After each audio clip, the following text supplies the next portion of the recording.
1212.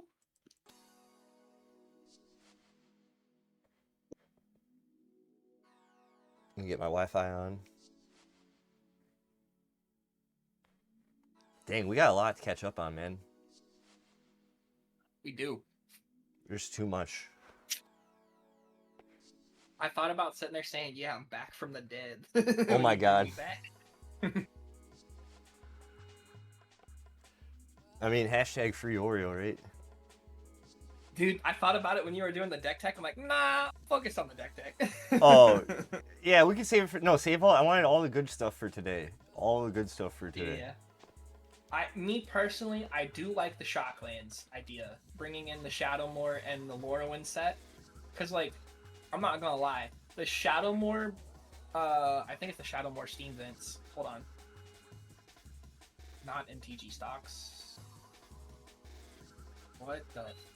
Ooh, Rilfire, even after surgery, first, before wheels. That's crazy to me. Rilf, I hope you're healing up well, man. Welcome in. This will be the best time to just chill and hang out while we bullshit. Wheels, thank you for checking in. Edge of Eternities.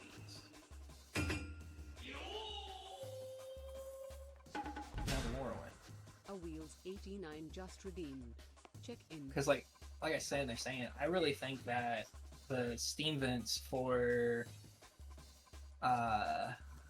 the flip card is way cooler looking, in my opinion. Furio. I'm interested in the flip cards. I just want the shocks. I could if I get flip, we're good, you know. I will personally be buying the flip cards. That's just me. I got you, Rilf.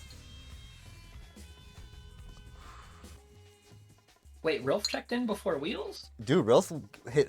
I think Wheels checked in first, but Rilf hit the first on the text. Where do I see? It's not showing me the flip sides to the Shocklands. Yo, big support for him. But yeah, Rilf, we'll be back to normal sooner than later. I'm telling you. I know. Alright, this one's free, dude. So we have my MagicCon loot from MagicCon Atlanta that the Teferi cosplayer, shout out Teferi Cosplay, gave me. When I just saw him twice, it was crazy. And then this is packs I got from... This is a mystery booster pin I got from the mystery merch coin thing, if you guys remember my MagicCon Atlanta video. So feel free to go back on the YouTube and look for that, all that stuff. If you want to see what me and Dan did. I know it's 2026, today's January 9th, 2026. MagicCon Atlanta was way back in September, end of September. Dan, thank you for locking in, checking in. Oh yeah, chick anesthesiologist is crazy. Did you thank everyone, like I said? Did you tell everyone, like, hey man, thanks for taking care of me? Oreos just redeemed. Yeah, anesthesia is crazy. They don't know how that shuts the brain off. I should have told you that so you could have told them. Damn it. Could have impressed them. But they don't know how anesthesia turns the brain off at all. Which is kind of crazy. So, like, that's why you're kind of, like, feeling walked out is mostly because of the anesthesia, real. If you've gotten your wisdom teeth removed that way, then it's the same deal.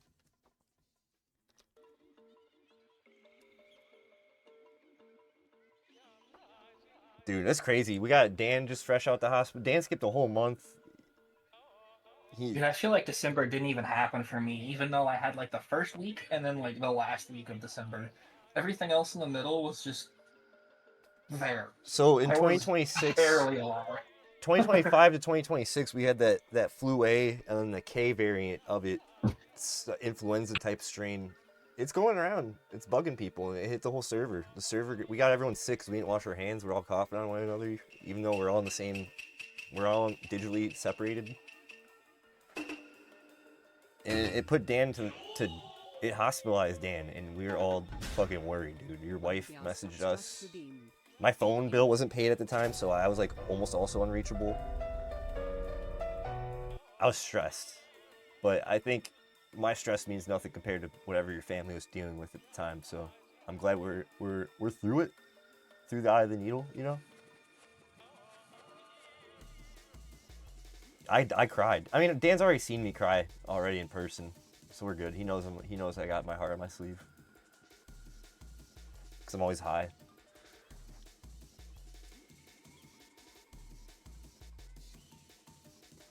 So I wanted today to be episode co-hosted with Dan, catching up, kind of all things important. Dan, do you want to pick the first booster we open? What are your boosters? Aether Drift Collector, Ravnica Remastered Collector, Ixalan set, March of the Machine set, and then Karlov Play. Ooh, I think we should save the collector boosters for last. Okay. I'm thinking March of Machines first. Let's see what we get out of March of Machines. Bro, Rilth, you're one of the OG original members of the Pack Boys. You're always, don't feel like you're out of place, bro. We're always around. You gotta go to school though. It's more important. You got a life to live. We're all kind of just dads or burnouts like me. You got a future yourself though.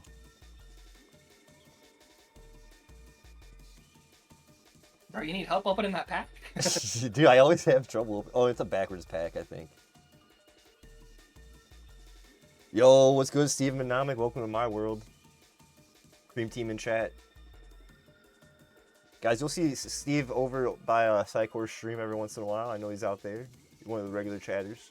So art cards hold down, guys, after Final Fantasy. They don't put them in normal play boosters. I think they do. I think the drop chance is just more rare. There was an article that we did skip for MTG Game State that does talk about, so maybe you're right. Oh, it's not a backwards pack either. So look at the top three. Okay, Moment of Truth, Streetwise Negotiator. This is a good set for the Chaos drafts. Sack this creature, draw a card for 1, it's got backup. That's insane. Backup's an underrated mechanic. I feel like backup's underrated. Tarkir Dune Shaper. 4 and 5 life or 2 green or a green, or sorry, 4 and 2 life or a green. And you flip it, it becomes a 1/2 into a 4/3 Phyrexian with trample. That's nuts. This would go crazy in the draft. Are you kidding me? For what, 1 mana and then turn 4 flip it? No, that's really strong. For a 4/3 trampler, yeah, it's kind of nuts. You don't even need it to be in colors. It's already in colors if you're in white. Mm-hmm. Invasion as ending. I feel like the battles were very, very missed for me. I like it just because of the fact that it grows Tarmogoyf more. I'm a big Tarmogoyf fan, but like, they're hard to like. I don't know. So, battles are an interesting mechanic. I want to see more of them. This is a siege version, so siege are different than battles. Must have different types coming up. So as a siege enters, choose an opponent to protect it. You and others can attack it. When it's defeated, like a planeswalker. When it's defeated, exile it, then cast it transformed. When this enters the battlefield, search your library for up to 2 basic land cards, put it onto the battlefield, tap, and shuff, and then we gotta hit it 3 times. Once that thing gets hit for ping damage for 3, you get a 4/4 Vigilant Haste. This actually go good in the Chaos events too. It's a mana rock for 4/4 Vigilant Haste. As long as it's on the battlefield, it's a land in addition to its other types. This is actually pretty nutty for what we're getting out of it. It's a good late game bomb for the draft too. Valduk, Keeper of the Flame for 3. It's a 3/2 human shaman. At the beginning of combat on your turn, for each aura and equipment attached to it, create a 3/1 red. Oh, what the fuck? 3/1 red elemental creature token with trample and haste. Exile at the beginning of the next end step. It's a good card. This is crazy. It's a good card in your equipment aura decks. I'd also put that in Cloud. Oh, I was about to say, yeah, that's really good in Cloud. Put that in Cloud all day. Adds a good range aspect to it. The card we already own, Zephyr Singer. Flying Vigi. When it enters the battlefield, put a flying counter on each creature that convoked it, and it has Convoke. So it could pay for one of that creature's colors or generic 1. I mean, this is okay. It's like a weird wonder.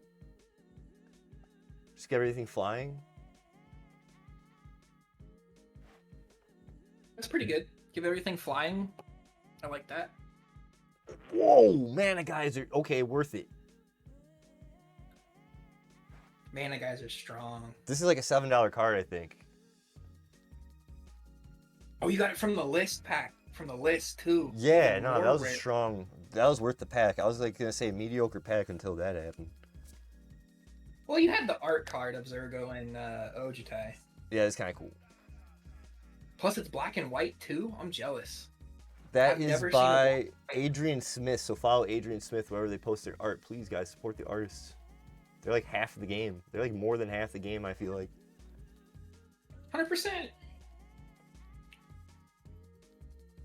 You know, besides like with the design team and everyone who does the art design, all that kind of stuff, like the artists are like why a lot of people, like that's why I played Magic. It's like, dude, art's crazy. Names are kind of crazy. I feel like the art will quench you. Nothing's quenchier. Art will quench you. It'll quench you. So we're what we're gonna do today. I want to open maybe 1 or 2 more packs. We'll have 2 collector boosters and the mystery pins for later. And then after the 2 packs, we're gonna queue up MTG Game State. It's gonna be all things Lorwyn Eclipsed, releasing January 23rd. I want to catch up all things I missed out on, things you guys might not know. If you're interested in Magic the Gathering, this is a good point to get into the game. We play Commander format around here. Look up the formats, do your own research. But on MTG Game State, the segment coming up, it's also on my YouTube. It's a weekly upload series. You'll get news about all things Magic. So like Pro Tour, tournament stuff, maybe stuff about the 60 card format, maybe stuff about the draft format. It all kind of play it by ear each week, but as each set releases, I like to use the MTG Game State as a platform to just kind of, in case you missed it, couple weeks, 2 weeks before pre-release, you know, all the information and articles that are on the official Magic the Gathering website.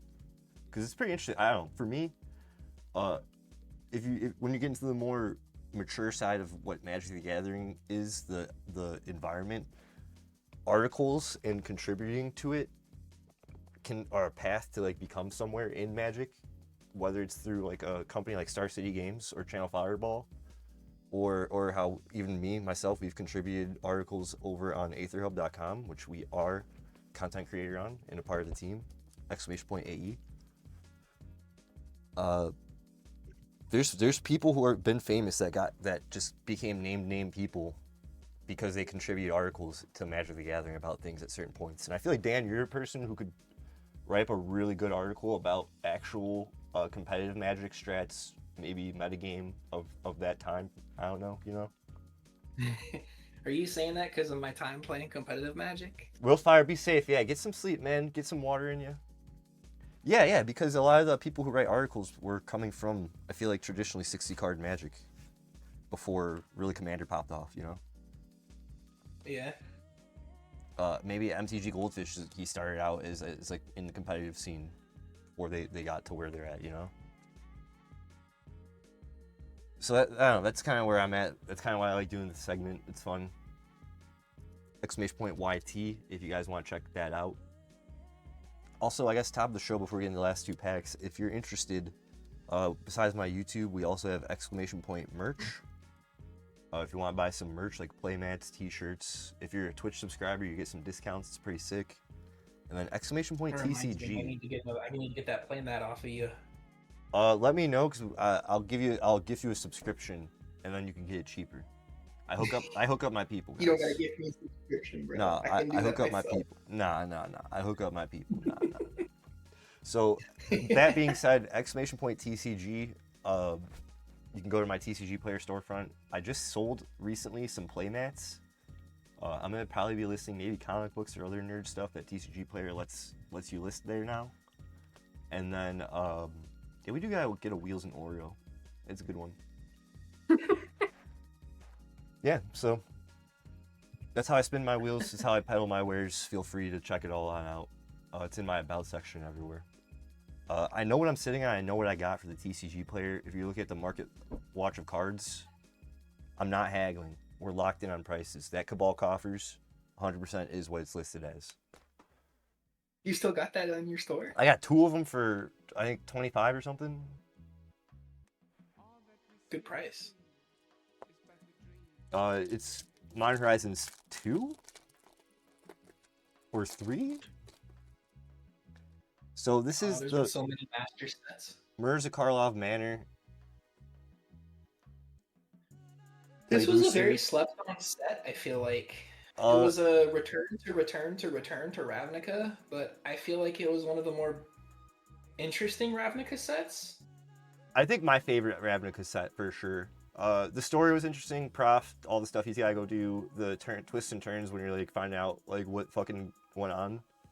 It was a low key slip of a fourth return on us, which is kind of funny. But it's like that or Dominaria. Those are like the main worlds of Magic that really, and then like Innistrad, you know, like Zendikar. There's a couple of They're like the most popular Mhm. planes though when you look at it, coming from like a 60 card format set. Like Innistrad RTR block was a really good format for standard. Like it almost felt like a modern format. So we had Still good. backwards pack, meaning we're cursed. Officious Interrogation, it's a blue and a white for 2, it's an instant, and it costs 2 more to cast for each target beyond the first, meaning it's basically got Strive. Choose any number of target players, investigate X times, where X is the total number of creatures those players control. Your Interesting. card is very good. I would put this in Brea, are you kidding me? Yeah, you could put that in Brea. You could also that one Bant legendary creature from Murders of Karlov Manor that focused on clue tokens and investigating. Could put it in there too if you have that. I can't remember what it was called. Yeah. I think it started with an N. Alright, target opponent reveals their hand. You choose a non-land card from it, exile that card. If that card's mana value is 1 or less, create a 1/1 white and black spirit token with flying. Pretty mid. Since this is backwards, I just want to go over the whole pack.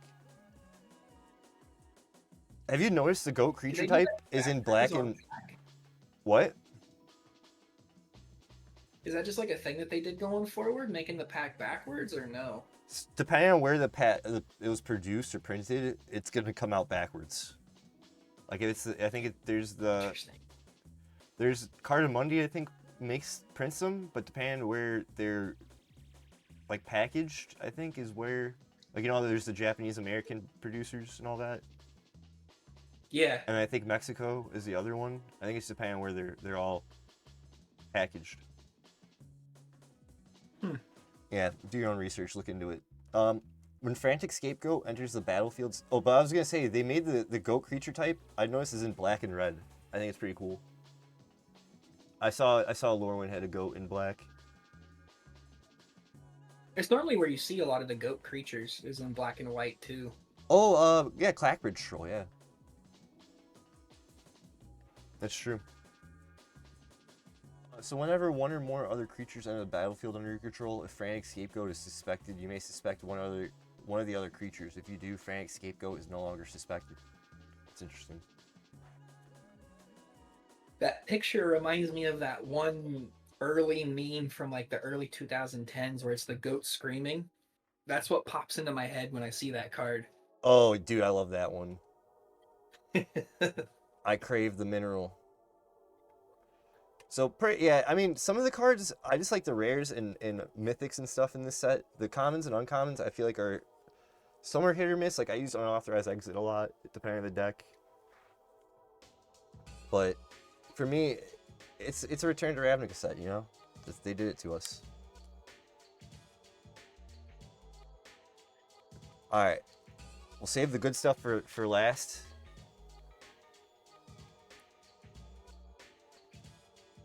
Hopefully we get a Jurassic Park card, which would be pretty raw. You could get a Jurassic Park card. It'd be funny if you got one of the Mana Crypts. Cavern of Souls would be another good hit. The colored Mana Crypts. I think it's a backwards pack again. Oh, no. Wait. Yeah, it's a backwards pack. So we'll just do this. Oh, what the frick? Alright, well, I didn't realize it's a double rare. So Echoing Deeps is a cave. You may have it under the battlefield tapped as a copy of any land in a graveyard, except it's a cave. Oh, I could have this come in as a copy of your Dark Depths. It's actually You would have no counters. pretty nuts. Oh, really? Yeah, it would come in with no counters. So I took the So commons. you'll be able to flip Oh, it. we got spelunking. It's always good to have to the side. I tried to make it so we wouldn't get spoiled, but now that I ruined it, I kind of just want to blast through this, get the good shit, and keep it moving. Yeah, the land is sick. Flunking, good hit. That's a good one. The Innkeeper, is that what that is? Let you tap for dinosaurs, right? Lore Keeper, add 1, spend this mana to cast a dinosaur spell or activate a dinosaur ability. That's actually really good. The island's pretty nice too. I think that's a very underrated full art set of lands right there. The Ixalan ones. Oh yeah, the Ixalan lands are some of my favorite. Leon Tucker for Restless Anchorage, which I believe is a land that turns into a flying creature in blue-white. I'm not gonna lie, I thought it was an island. I could be wrong. And then Bonehorde Dracosaur, which what the fuck? What? I'm behind. Bonehorde Dracosaur as a mythic. Eye of Good Osier pull. Talk as a second Good mythic. pull. And then Echoing Deeps was the rare. Plus a spelunking. Yeah, you made your money back with that pack, my good sir. This is nuts. You kidding me? This is possibly the best pack of the night. We will be doing... You got 2 collector boosters. Yeah, I was going to Hold say, on we now. will be doing for my YouTube Shorts and Instagram Reels, Card of the Night, Poll of the Night, that will be returning. Do not worry. So Card of the Day will be returning. So far, I think it's the Ixalan pack. I think the Ixalan pack is by far your best pack. That Ixalan pack, though.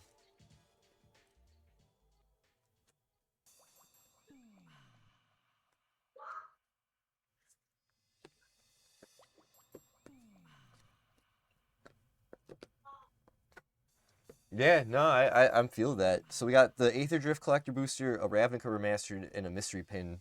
We'll save after the segment. Guys, I'm going to sip a Gatorade. I'm going to hit my pipe, and we are going to be doing MTG Game State.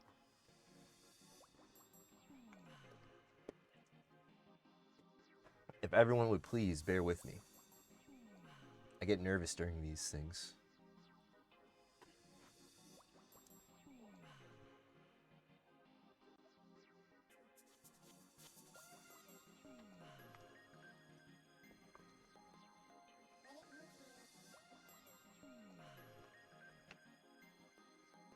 And we're lagging a bit, and we're lagging a bit.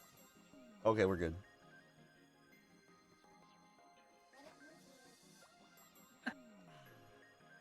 All right. We're just gonna get into this. 3, 2, 1. Welcome in, guys. It's January 9th, 2026. We're back with MTG Game State. All things Magic the Gathering news and finance. We're gonna be starting off with Lorwyn Eclipsed, releasing January 23rd, 2026. We're back. We have this in our forward head view and in our rear view soon to be, so then we can get into March set for TMNT. So we're just going to do it in case you missed it, of all the good stuff that came out for Lorwyn Eclipsed. And yeah, let's just get into it. Set is insane, by the way. Yeah, no. Highly recommend picking up a lot of cards from this set. This set is gonna, I think, it's the original, I think, did this come out before Innistrad? Yeah, this was a very early on released set. I don't know the specifics on when it was released. It definitely released before I started playing. This is one of the favorite sets before, like, the Innistrad and everything else set the way. This is like, oh, we kind of got our own hobbits and stuff with the Kithkin, and we're kind of doing our own, like, take on, like, Celtic mythology and stuff. This set, they're really leaning in hard on some of the imagery and stuff about that, which I thought was cool. And me and Dan, actually, we did see stuff about this at the panel. And shout out Zenith, Co-op Zenith. We did see information about this stuff at MagicCon Atlanta, which was pretty sick. So real quick, January 23rd will be the release date. Everything we're going to be reading is going to be articles from Magic Gathering, so check it out. Lorwyn Eclipse bulletin update I wanted to get into as of January 9th, article by Eric Levine.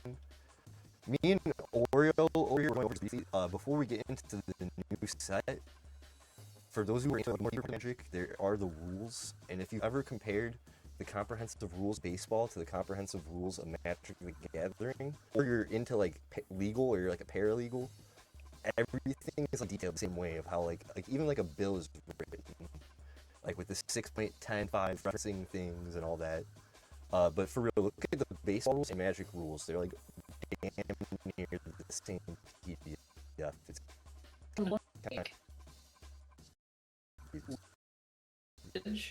Rules can get real crazy. I've been on like test calls where it was like, oh, I got to look at this rule, but then I need another rule to explain this rule. Like it can get deep. You can go from one rule to another, and then you're just confused yourself. Yeah, that's when it's up to the players to resolve the action.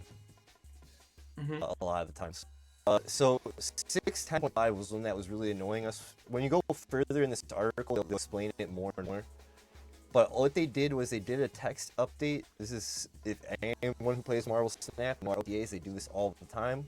Or anyone who's played video games that just update text boxes. They've updated a minor word in Zinnia Valley's voice along with Ashley the Limitless, which hasn't even really released at all.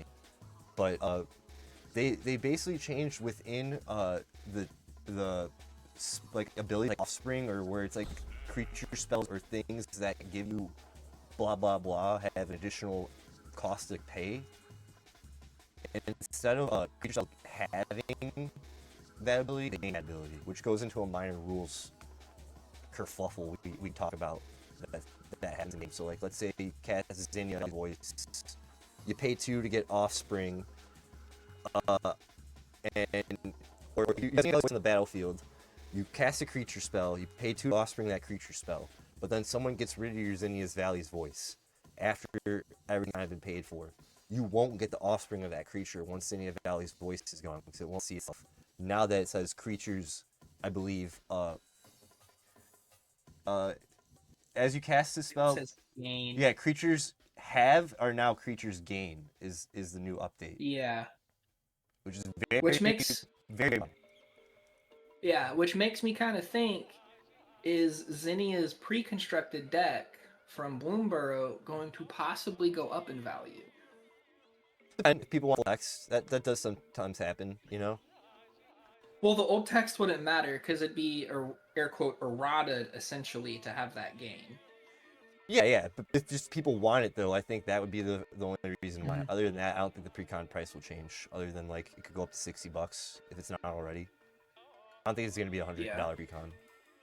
But no, it's definitely not $100 pre-con for sure, but still a strong one. Everything else with the rules changes are pretty updated, or like just pretty routine. Since it's a new set, the keyword, which we will get into, the ability, I should say, Blunt, which is a new ability theme in this set, has its own. Very excited for, by the way. Yeah, we're really excited for that. That's the nice kind of stuff. Other rules changes are 205.3M, which is we've added the sorcerer subtype to the list of creature types. This subtype appears on several creatures in the lore when eclipsed, and is added to quite a few existing creatures as well, and we'll see those below. 207.2C is, I believe, adding Vivid as like an evergreen kind of like ability. This is going to be more so kind of in regards to creatures that would tap, and you get a reward off of them doing something based off the amount of colors paid into it, or amount of permanent value. Yeah, so Bloom Vivid Tender, is based basically. off the... Yeah, Bloom Tender is the best example because it's been out the longest, and it's probably about the only card majority of Magic players have seen with this effect. So hypothetically, if you have Bloom Tender in play and you have a card that has 3 different colored pips in it, Bloom Tender will tap for 3. And that's kind of just what Vivid is they're just adding a keyword / mechanic to it. 601.2A is kind of funny. It's just basically saying, hey, you know that thing we talked about earlier in this article? That's a rule now. Gain turned into have or something. Vice versa. So we've added some language to this rule to define the point at which one-shot effects that cause spells to gain abilities as their cast apply which is the function described in the new 610.5. See Oracle entries for Zinnia and Ashling, basically, for more info. So basically, this rule is just saying, hey, we did a thing, and this is what it will reference to. 702.124 basically is a text update change. The Friends Forever partner mechanic will now read partner dash, could be Friends Forever, partner dash father and son, partner dash survivors, depending on the companion, or depending on the partner cards now. So it's just a text update. The Friends Forever that you see on like Bjorna or Elmar is now partner dash Friends Forever. So these are just minor Oracle updates. Everything else in this article talks about the new sorcerers. So like Green Sleeves, Ethereum Horn Sorcerer, he's a Minotaur Wizard Sorcerer now. Kadena is now a sorcerer in her creature type, not a wizard sorcerer, all that good stuff. Permanent pals, the secret layer they dropped of Stranger Things, I think it's the in-universe cards for Strixhaven. Mm-hmm. They Yeah. also have a rules change, or a text update for Friends Forever partner. Nothing too out of the ordinary. And then Zinnia and Ashton's excellent template adventures is explained in this article in detail more. By adding Offspring to creature spells, it gives those spells both an optional additional cost and an ability that functions from the battlefield that cares why that cost paid. This can get a bit confusing in cases like the example I mentioned earlier. If you cast a creature spell while you control Zinnia and you pay the Offspring cost, then Zinnia leaves the battlefield before it resolves. Even though you paid the Offspring cost, you don't get the Offspring when that creature enters, because the creature spell lost Offspring when Zinnia left the battlefield. If you're surprised to hear that, guaranteed you're not alone. So basically, with that in mind, we created a new template for the last ability, as well as rule support for that template. We've also applied something to Ashling the Limitless from Lorwyn Eclipsed Commanders, since that ability is quite similar and the intent behind its ability is the same. This is a functional change. Both Zinnia and Ashling will grant abilities to appropriate spells as you cast them, and the permanent those spells become will have regardless of whether Zinnia or Ashling are still on the battlefield when those spells resolve. So basically, if you get rid of Zinnia after you pay the Offspring spells still get resolved now. That's the new update. And all because they changed one minor word that says you may pay an additional 2 as you cast a creature spell. If you do when that creature enters, it is now as you cast that. And if you do when that creature enters, create a 1/1 token copy. Now it is creature spells you cast gain Offspring instead of creature spells you cast have Offspring. Okay? There's the new rules text update. If it's too confusing for you guys, Monday, January 11th, I believe, on the YouTube, we'll have the article links updated. And if you're in the Discord, all these articles are available in the MTG Articles tab. So keep up. So that's everything with the rules updates. I think it's time to finally get into the nitty-gritty, Dan. Collecting Lorwyn Eclipse, the 4 most important things to know. We're just going to briefly go over this Jan 5th article. Some of these things Dan knows already, me, myself, and I kind of don't, but it's usually standard with most things in the set. It's going to talk about the serialized cards and all the different chase cards. So look for the serialized Blitter Bloom. That's kind of whatever. Dan, any comments on this art? Are you looking for this serialized, not serialized? I always like to keep track on the serialized cards. There's a couple Facebook groups that will keep spreadsheets and let you know what number is found. Other than that, I personally have never owned or traded for or bought a serialized card. I do really like this art for the Bitter Bloom Bearer. I feel like this card will definitely be a sought-after card because of its effect, especially putting it on the creature. As we all know, that Bitter Blossom has been really strong in the past. I feel like this will be a really cool addition to your fairy commander decks, or possibly even put fairies back on the map for 60 card formats. Having 8 copies of essentially Bitter Oh, that'd be great.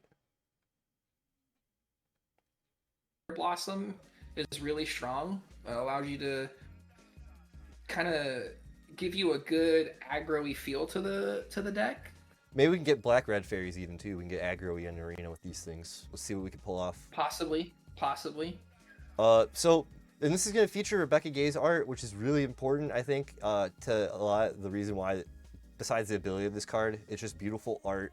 This gets a raised foil somewhere down the line if it's not already. This is nuts. I don't know if the serialized cards have a different foil style. But this is the headliner. It's just the same Oh, as the yeah, normal no, it foil. does. It's the headliner double rainbow foil. Not raised, though. If this was a bit raised or detailed, textured, nuts. Explore Lorwyn and Shadowmoor with special guest cards. So the special guests are basically the bonus sheet, which the list turned into will be back. So you'll get your Bitter Blossom, I can't talk, Bitter Blossom, your Goblin Sharpshooter in weird funky arts, which I think is kind of cool. All in traditional foils. And then borderless cards celebrate iconic Magic artists, which is very interesting. I don't know what that means. I guess they just were like, yo, Steve Prescott, get on the go now. I think he did a really good job with the art. I can't see the name. I need glasses. But I think that's Chuck Lucas. That's a good question. Sorry, I need glasses, guys. I'm 32, almost. So that's borderless, iconic cards. Some of these artists are named names. Like, let's be real here. Beloved Magic artists from the Lorwyn Shadowmoor blocks are making their return on select borderless cards from the set. Each card brings an artist who worked on her first discipline in her latest expression of Lorwyn Shadowmoor. These cards are available in both non-foil and traditional foil play boosters and collector boosters. I think that's actually really sick. Mm-hmm. We were talking about this earlier in our cold open, the flip Shocklands, and we saw this panel reveal at MagicCon Atlanta. This was the talk of the town for a lot of people. For me, I'm kind of tired of, as a werewolf player, I'm tired of it. Give me more flip werewolves, then you'll have my interest.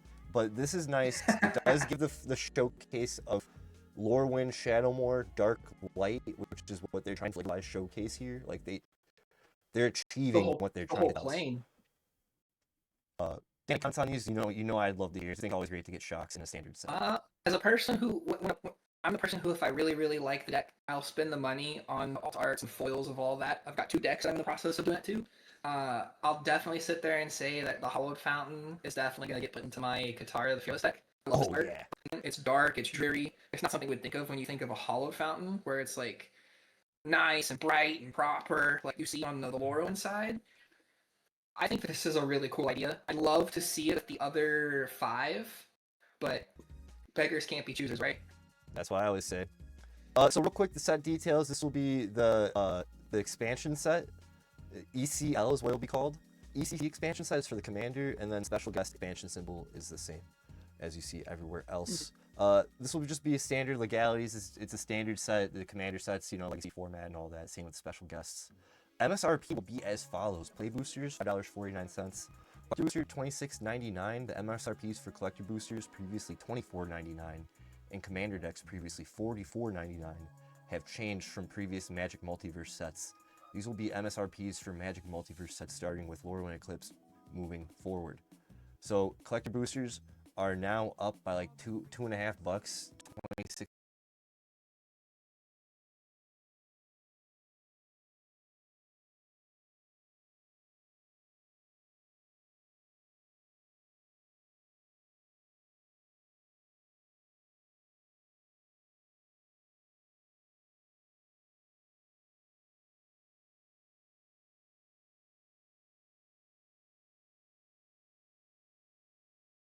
$99. Commander decks are now up to $50, which out the gate they're close to 40 to 60 anyways, depending on where you're getting them. A bundle is $57.99, almost damn near 60, which is a damn near shame. These used to be like 45, $50. Draft night, which is basically a draft. 35. Yeah, that's what I'm saying. It used to be way cheap. Draft night, $89.99, and I understand inflation and all that too, guys. Come on, don't get at me here. Draft night, $89.99, but I think draft night is good bang for your buck because basically you get. I wouldn't do draft night with beginners, but definitely intermediate to people who have played Magic cards or people who used to draft. Spend that $90, get some brews, hang out with the boys and the ladies, whoever's playing. Get your homies and do a draft. I think that's something I could see all of us doing if we ever did a real life meetup. And then 60 card theme decks are $23.99. So important dates: January 9th, we got the full card image gallery. Pre-release events will be January 16th to 22nd. I'll be taking a week of that week off, so I'll just be focusing on just having all screen detoxing time, but I will be participating in my local game store's pre-release because of that, which I think is good. And we're gonna try to stream January 20th for the MTG Arena release, and then finally, like we said before, January 23rd is the full set release. Additional set releases and spotlight releases as well in the article. But if you want, guys, you can also pre-order my paperwork list. If you haven't already, it's on Monday. I believe that's the 11th of January. Maybe it's too late, but Harmonized Crescendo in a cool art. This goes in any typo deck. Convoke, choose a creature type, draw a card for each permanent you control of that type. Yeah. There you go. 100% going in one of my decks already. I can promise that. Moving forward, we do have Lorwyn Eclipse release notes, which I will link in the article, in the description of this video. It's like a full-on, like, 2-hour length article by Eric Levine, which I think is amazing. And it was last modified January 6th, but this is from January 9th. I want to just go into though the Lorwyn Eclipse mechanics, which the release notes do talk about, because the release notes will just go over some text, rules changes, plus this and stuff. But Lorwyn Eclipse mechanics by Matt Tabak, coming back, or new mechanics is Vivid. The Lorwyn aspect of the plane is bright and colorful, with the majestic sun inspiring all who feel its warmth. Vivid is an ability word that highlights abilities that care in some way about the number of colors among permanents. This number will be between 0 and 5. Pretty easy. Each Vivid ability uses a number in a different way. If it's in effect of an activated ability, like the one in Shine Striker has, count the number of colors among permanents you control as that ability resolves. Remember that lands are usually colorless, so they won't help Vivid ability, although this is unusual. So whenever you cast a spell during an opponent's turn, you may pay 1 life. If you do, draw a card. This is hybrid mana returning, is what they're showing us, because it's Lorwyn set that introduced it. Kind of new hybrid mana with back. I actually am really excited because hybrid is my favorite type of card in Magic the Gathering. I don't know about you, Dan, but just for me, these types, I just love the feel and vibe of it, especially older Lorwyn hybrid cards. Yeah, I'm intrigued by the hybrid mana. My first time ever seeing it was from an original Ravnica block set card. Other than that, I do feel like the Lorwyn sets / Shadowmoor sets have been a big key player in it because of the fact of the lore behind the plane. I think that it's interesting. Yeah, with the enemy colors. Before anyone, if anyone, not before, but not many people might not know, within the color pie of Magic, the 5 colors, some colors are allies with each other, some colors are enemies. It's not necessarily to say the stories of the cards, like lore, like the red faction and the green faction are enemies. Sometimes they're not, sometimes they are, it just depends. But like the overall aspect and feel of their vibe, the color combination, their essence. Some colors are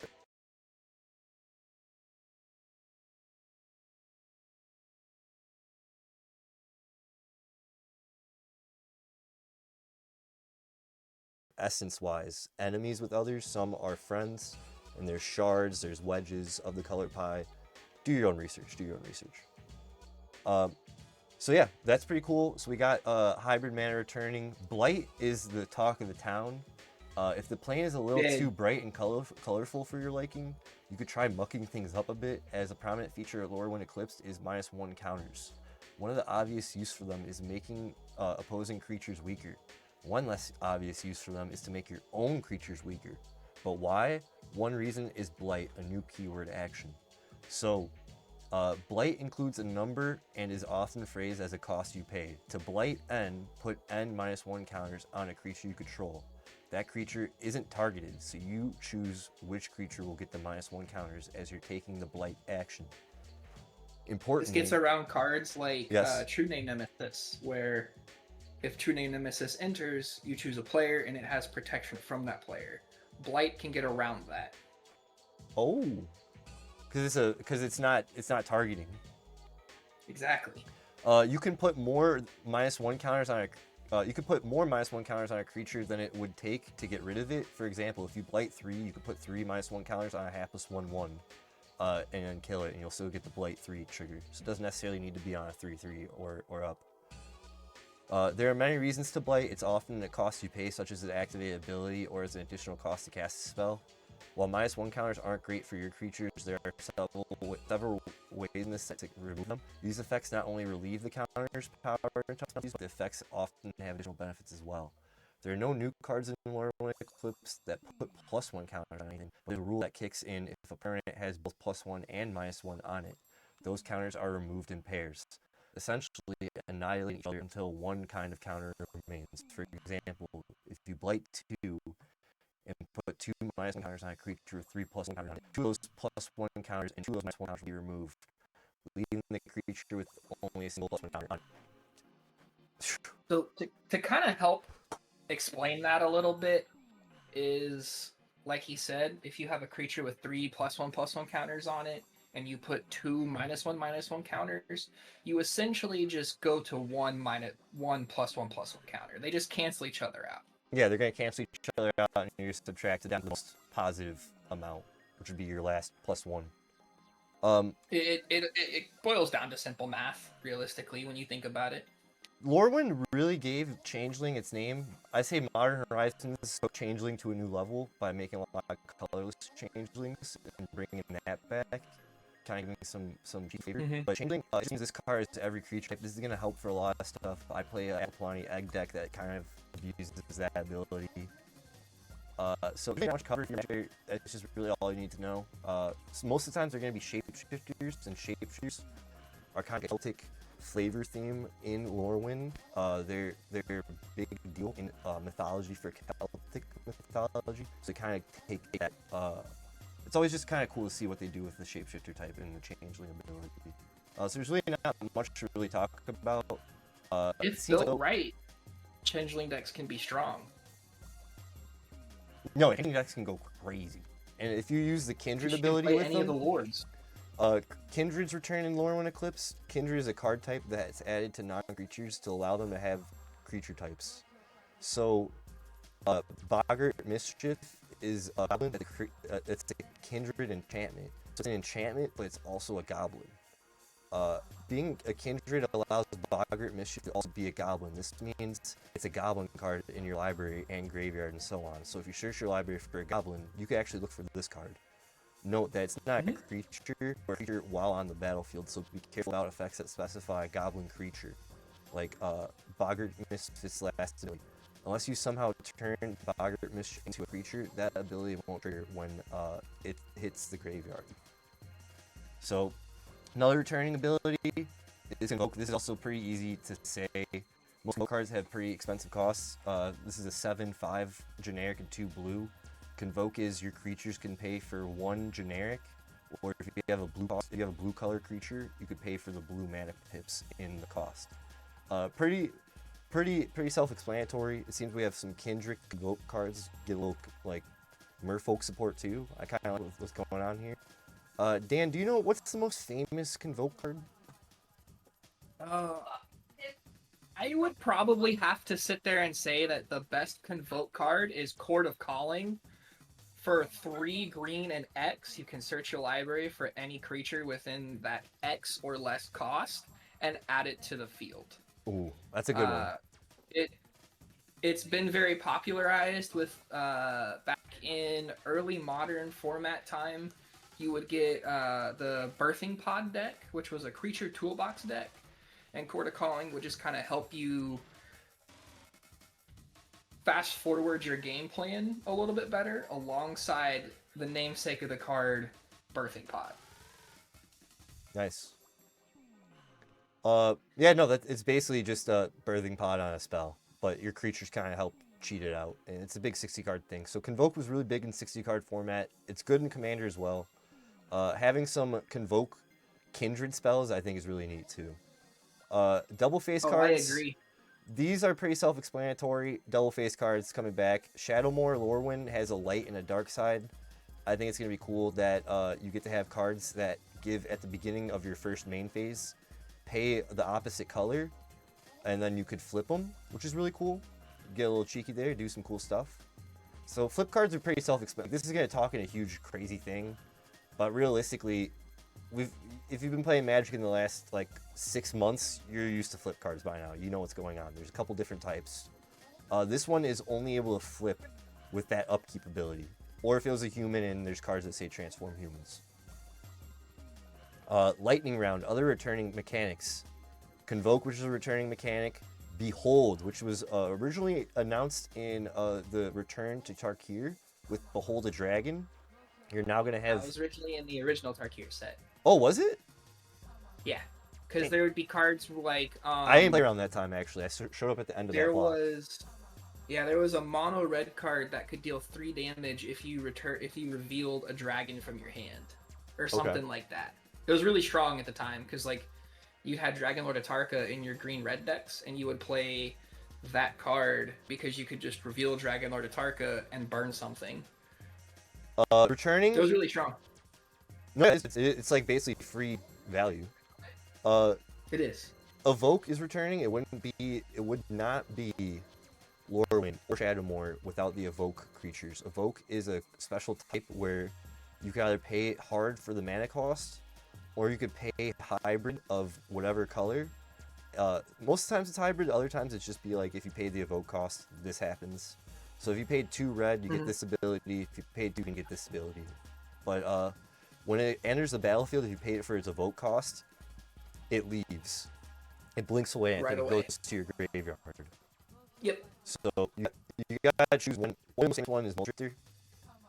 So if you know Muldrifter, you already know what Evoke is. Persist again. Shriek Maw is another good one too. Oh, Shriek Maw, yeah. It wouldn't be Lorwyn with the -1 counters. Lorwyn Shadowmoor without Persist. Persist means if a creature died and didn't have -1 counter on it, return it to the battlefield with a -1 counter on it. You can do crazy stuff if you find a way to remove that -1 counter. Like we were just saying, +1 phase out. You got to do it again. There's annoying cards that can do that. And that's pretty much returning mechanics. Pretty standard for Lorwyn Shadowmoor, to be honest. I don't see anything out of the ordinary here. Moving forward,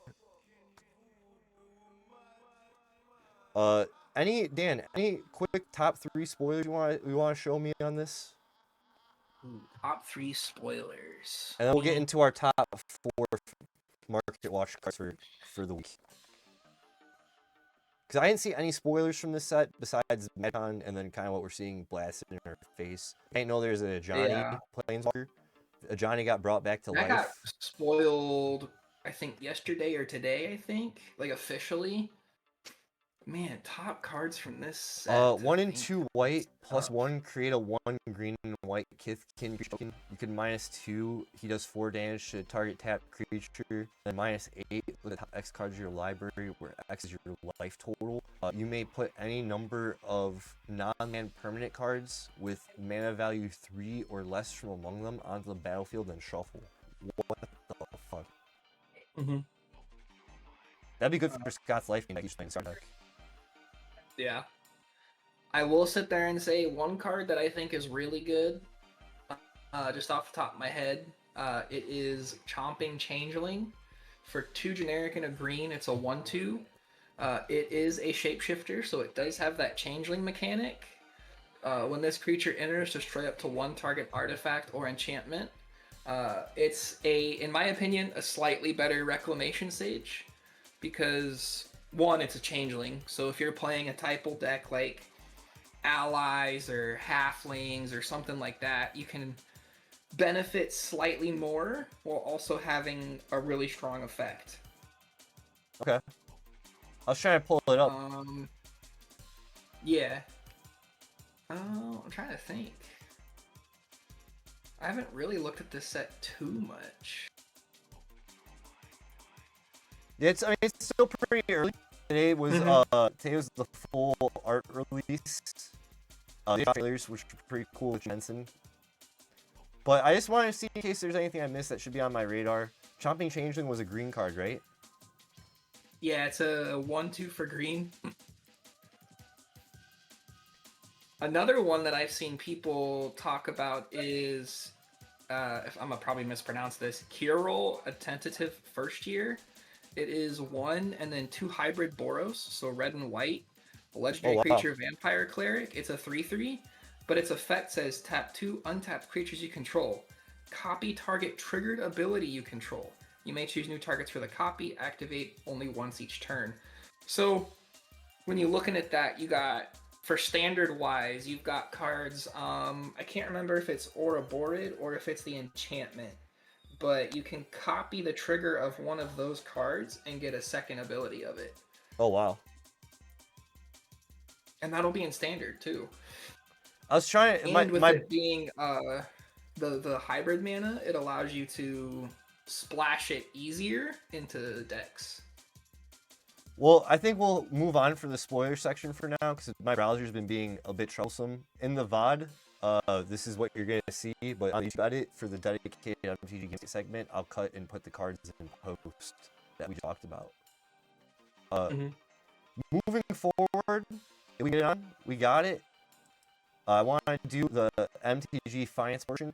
Now that we've kind of got a little bit introduced with the upcoming set, I want to focus on the top 4 cards that were from the last Universe Beyond set: Final Fantasy, Spider-Man, Avatar's Wrath, and we have a 4th honorable mention from upcoming sets.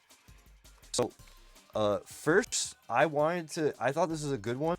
I saw a community member Chillbro use this. Clever Concealment.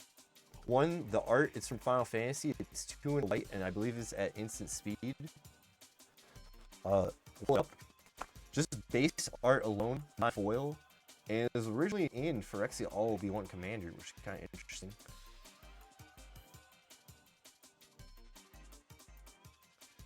But the original printing, average listing on TCGplayer, $9. Market's been buying $8.74. And this has the art of Cloud in 5.7, where they disguise him as a woman. I never played F7, so I don't really know. But it does have Convoke also. So you could convoke this spell for 1 by tapping your creatures for 1 generic mana, or if they're white cards, tap them for the white mana pips in the commander in the CMC. And this card says any number of target non-land permanents you control phase out. I think it's almost Teferi's Protection Junior. Any comments, Dan? Feel free, but this is what I was thinking for kicking it off for our card number 1. I mean, it's definitely a strong card. For 4 mana with Convoke, you're definitely getting it, air quote, cheaper in essence. But yeah, like you said, it's almost like a Teferi's Protection Junior, and it's kind of like with its effect. Only legal in Legacy formats, Legacy formats. This is not like a 60 card deck. This is not a 60 card format card either. I definitely would not play this in Legacy. This costs 4 mana for me. I don't see it valuable in essence. Maybe as like a 1 or 2 of in like a Death and Taxes list in the board. Yeah, like a card you hold back, but yeah, it's not. It's a commander card. And speaking of cards, this was, I guess, I don't know where you classify Marvel Spider-Man. Is this a 60 card format set? I don't really know. Is it standard legal? I don't really remember. But I wanted to highlight Peter Parker's camera. Shout out to me, member Brax. He had this in his period deck, which we were all kind of speculating would do a lot of work for Yuriko triggers. It is a one colorless artifact. It enters the battlefield with 3 film counters on it. You could pay to tap, remove a film counter from this artifact, copy target activated or triggered ability. You may choose new targets for the copy. So you got Panharmonicon, Peter Parker's camera, Resonator, all on the field. You could just go off, do your do. Spider-Man's still pretty recent, but not too old either. Average listing on TCGplayer is $1.40. Market's buying at $1.42. Everything Universe Beyond in between, so I guess Peter Parker's Spider-Man, everything between Final Fantasy and Avatar is a bit cheaper compared to Final Fantasy and Avatar. The Spider-Man set, I feel like it was still very low-key and slept on. This card should be $5. I don't know. And you can proliferate the counters. I know it's 2 and a tap. This card will. But you could easily proliferate the counters. Mm-hmm. You want this in your Ishin deck or something that's gonna go funny. I didn't put it in my Rhea deck. Yeah, it'd be really strong. Go crazy in a Rhea deck. Commander card speaking. Is this used in any 60 card formats? I don't see. There's nothing listed on MTG stocks. But it is legal in damn near all formats. There's really nothing, no battle in the 60 card formats that is being used anywhere. Coming at card number 3, this is a secret honorable mention, but it's something we've been talking about from games, and all the cards listed are stuff we played in games and server. So this is all kind of off just what I've seen and what I thought was interesting. Because the last 3 Universes Beyond sets really got all the Discord members brewing and making their own decks, and some members for their own. I think I have more Universes Beyond Commanders than I do normal in Universes. Yeah, and Commanders. Some of us are Universe Beyond haters too, or like whatever about it, and we still kind of fuck with it. Avatar's Wrath, not like haters in the craziest way, but we are original Magic players, so we see Universes Beyond as weird. But I've noticed Avatar got all the guys hyped on deck building. Spider-Man got everyone hyped on deck building who hasn't even built a deck before. Before some of the group members in the Pack Boys Nation were just buying pre-cons and pre-con level stuff. So I was really proud to see people, shout out Yoda Master for my homie, just decide, you know what, I'm going to build my own Cosmic Spider-Man deck. Fuck it. Dan here, I want to build our allies back, we're going to make allies better, let's do it. And I've been having a lot of fun. I think this card card Avatar's up there with my favorites. 100%. Avatar's Wrath is a 2 generic and 2 white sorcery seed. It is choose up to 1 card creature, then give all the creatures. That means exile them while each one is exiled. Its controller may cast it for 2 generic, rather than pay some mana cost. And then the rest says, until your next turn, your opponents can't cast spells from anywhere other than their hands. Exile Avatar's Wrath. Needs to be a game changer. We keep saying this, Universe Beyond eventually are going to become game changers. This one is a white, it's like a weird source protection. It's in white, and it's similar to Cyclonic Rift, but it's a bit saltier. Because your opponents can't cast the card they want. Whereas Cyclonic Rift, you still have in your hands, maybe you're set back a little bit, drop get taken away. I don't know, this is a problem. But when it hits, we all try to counter it, so it's kind of fun. I will sit there and say that from the times I've had this card resolve, I have either won within the next couple of turns, or I have put myself significantly ahead in the match where it's hard for the opponents to come back from. This card is, in my opinion, the best air quote board wipe that I have ever cast. Average listing on TCGplayer, it's cheap too, $6. Market's buying at $5.50, 53 cents even. It's used in standard Bant Airbending combo and blue-white helping hand. So we do see it used in some standards, since Universes Beyond is legal standard now. I agree. I really couldn't sit there and say anything on this card except for the fact that it's the best board wipe, I feel, air quote board wipe I've ever cast. I feel like it's on to Cyclonic Rift level of salt. Yeah, no, that's what I'm saying. I try to counter it every time I see it. Honorable mention, Hexing Squelcher. This card is just I gave the 4th honorable mention to Oreo. I told him, what Universes Beyond sets do you want to hit? But he's like, dude, what about this card from the new set? It is from Laurel and Eclipse. I don't even really know where to put this card. Speculation is at $52, average listing. Market's buying at 43 cents, and the card hasn't even gotten 2 weeks into pre-release. We're 2 weeks out. Which, if you take a look at cards similar to it in past, I believe Spider-Punk from the Spider-Man set is similar. That was going to be my 4th honorable mention with the Spider-Punk. But I'm only card play all the cards that besides the 4th honorable mention were cards I've seen in the field, you know, so to speak. So This spell can't be countered. It has ward pay 2 life. Spells you control can't be countered. Other creatures you control have ward pay 2 life. This card's insane. Like, Yeah. comparing it, like I said, comparing it to the Marvel Spider-Man set, Spider-Punk. Spider-Punk's a same exact casting cost, except it's a 2/1. It has the Riot mechanic, so you can either give your creature haste or a +1 counter. It does say other spiders you control have Riot, but it also says spells and abilities can't be countered and damage can't be prevented. So it's very similar, but I feel like Hexing Sculpture is just the better card between the two. Oh yeah, it's also not Universe Beyond, so it gets a plus for me.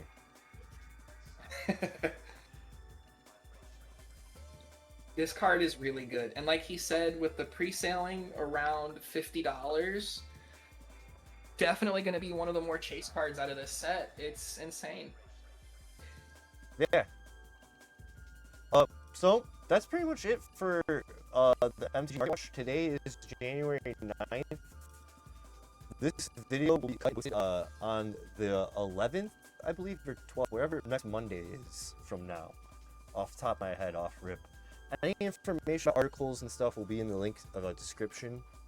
Anything you guys want to know about more, feel free to let us know in the comments. I thought this is a good return. I hope you guys learned something.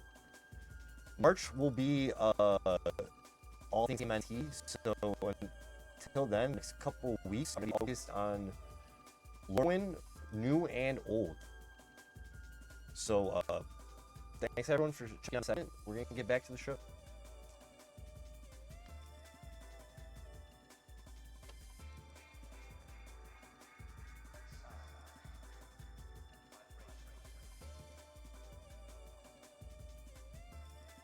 Man, that was crazy. I always get so nervous during those things.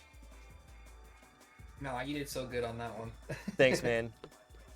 I could tell we're having a little bit of audio issues, some audio skipping, but I don't think it's that bad. It shouldn't be too bad. But welcome back, guys. Let me close out all these things. We're here with Oreo. At this point, we're getting into hour 2 of the show. I usually like to... We're going to open packs. We're going to do card of the night, pick of the day. We'll take a BRB, and we're going to queue up Lunar Silver Star Story. Me and Dan are going to podcast a bit, I guess, talk about our experiences, hang out, and just kind of catch a vibe. I really appreciate everyone hanging out, being here for the Friday night show.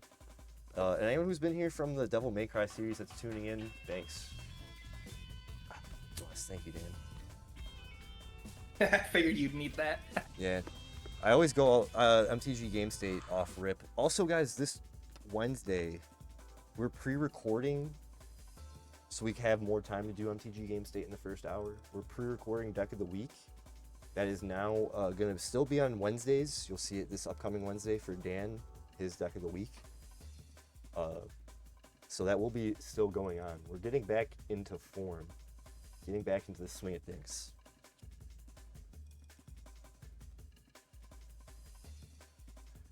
Now, we have a choice.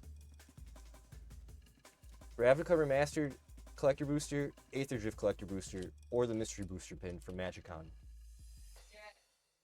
I say save the pin for last. Okay, this fat pin, dude. It's a big thing. And again, I want to shout out to Fairy Cosplay in the VOD somewhere in the description. I'm gonna put a link to his Instagram. Maybe put a card here or something. He just gave me these packs for free. A couple of them I got from the mystery coin thing. Oh, your mystery swag bag. Yeah, but I know a couple packs in this mix I got from him too. So shout out to Fairy Cosplay. Good guy. Nice. So all the like unofficial official cosplayers at MagicCon Atlanta were really chill and were like, "Hey, I'm here, dude. What's good?" Okay, we're having... This is a resealed pack. You're watching a man struggle. Wait. Whoa, damn, the collector boosters have shinier insides.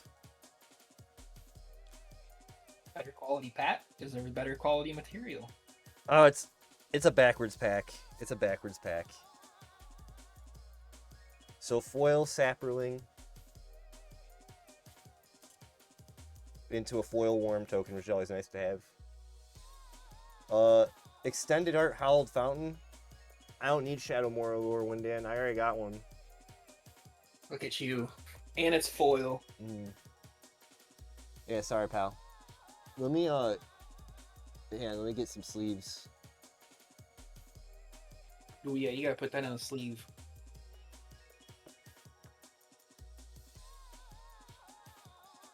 Ah, shite. Let me get some top loaders.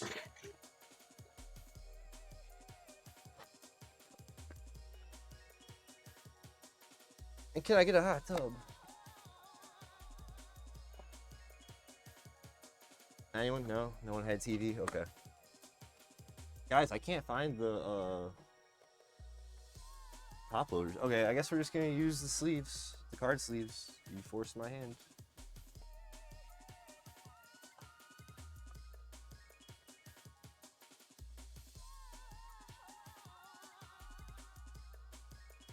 You forced my hand. That is a nice hollowed fountain art, though. Oh yeah, dude. You kidding me? I'm finally caught up on your hollowed fountain.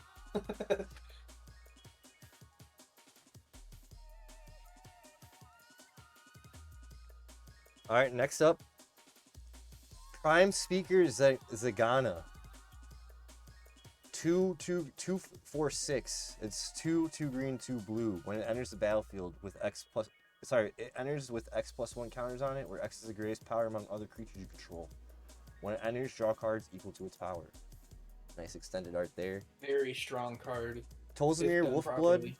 Other green creatures get +1. Other white creatures you control get +1. And you can create a legendary 2/2 green wolf. Pretty standard run-of-the-mill guy in old school art.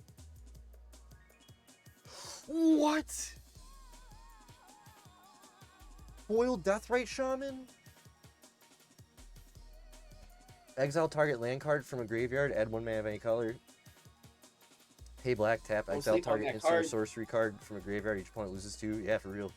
Pay green and black, exile target creature card from a graveyard. You gain 2 life. Going in Lord Windgrace. I'm gonna be the person who makes that card go up to $10. Yo, I gotta send this to Chill. Azorius Guildgate in retro foil. You kidding me? That would go great in any OMO deck. I already own Gutter Snipe in this art. That's great. Azorius Guildgate non-foil. Boros Guildgate foil. Always good to own Guildgates, I guess. Aether Plasm. Blocks a creature, you may return Aether Plasm to its owner's hand. If you do, you may put a creature card from your hand on the battlefield that's blocking that creature. Azorius Guildmage basically is, you really only want to care about the bottom ability, 2 and a blue, counter target activated ability. That's good for Stifle on a creature. Woebringer Demon, that's me. Drift of Phantasms is only good for the transmute cost. This is a Popper Commander staple. This is a Popper Commander staple for popping off and Popper. Scorch Rusalka is something I wanted to pop off with in Commanders in the Popper format as well. Sack a creature, it deals 1 damage to target creature or player. So you can get infinite with some decks in that format. This would be a good outlet for the infinite red mana you generate. Yeah, and then the foil worm token. So all in all, I'd say the Deathrite Shaman, Prime Speaker Zeniga, Extended Art's always nice. Extended Arts usually hold more value. That hollowed fountain is really good, But though. the Hollowed Fountain might be, that's free real estate right there. You putting that in Brea, or you putting that in your wolf deck? Brea, because the Wolf deck already has it. Nice.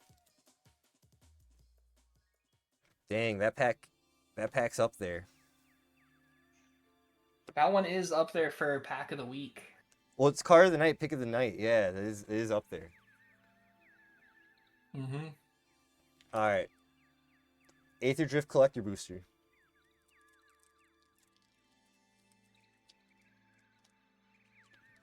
Usually like a little rip tab. No rip tag for you. No, Rip Tab right here. See? I have a feeling this one's gonna be backwards too. Fuck it. They all are. Probably is. I feel like the collector boosters are always backwards. Demonic Junker, affinity for artifacts. When this enters, for each player, destroy up to one target creature that player controls. The creature controlled this way was destroyed. Put 2+1 counters on it. It's just got the cool art. This card's like hit or miss for me. Whoa, Plop Thump's on a 7 stream streak with the PP Poo Poo? You sure? Is this me and Plop Thumps right here?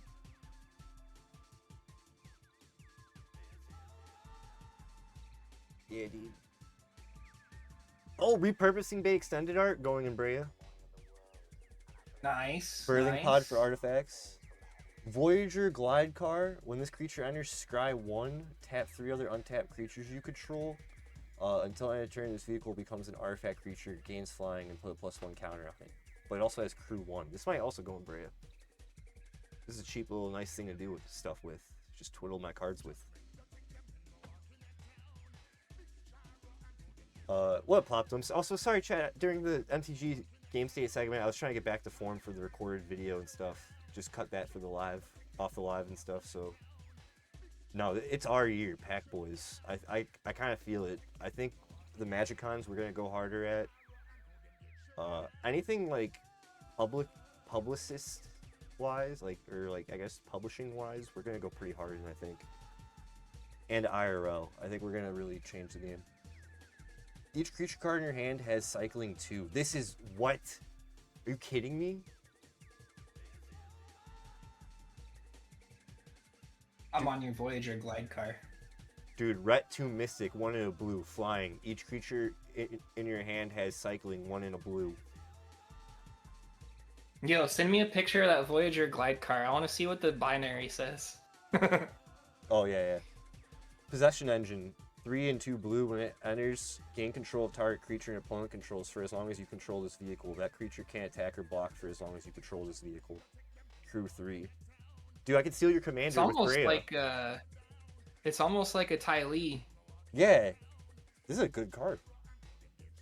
Hey, now your deck's got Ty Lee. Spire Mech Cycle. Haste, Exhaust, tap another untapped mount or vehicle you control. This creature becomes an artifact creature, put +1 counter on it for each mount or vehicle you control other than this vehicle. And it's got Crew 2. Pretty mid. Ranger's Refueler. The art's just going harder though. Not gonna lie to you. Well, Full Art Mountain. Boom Scholar. Reef Roads.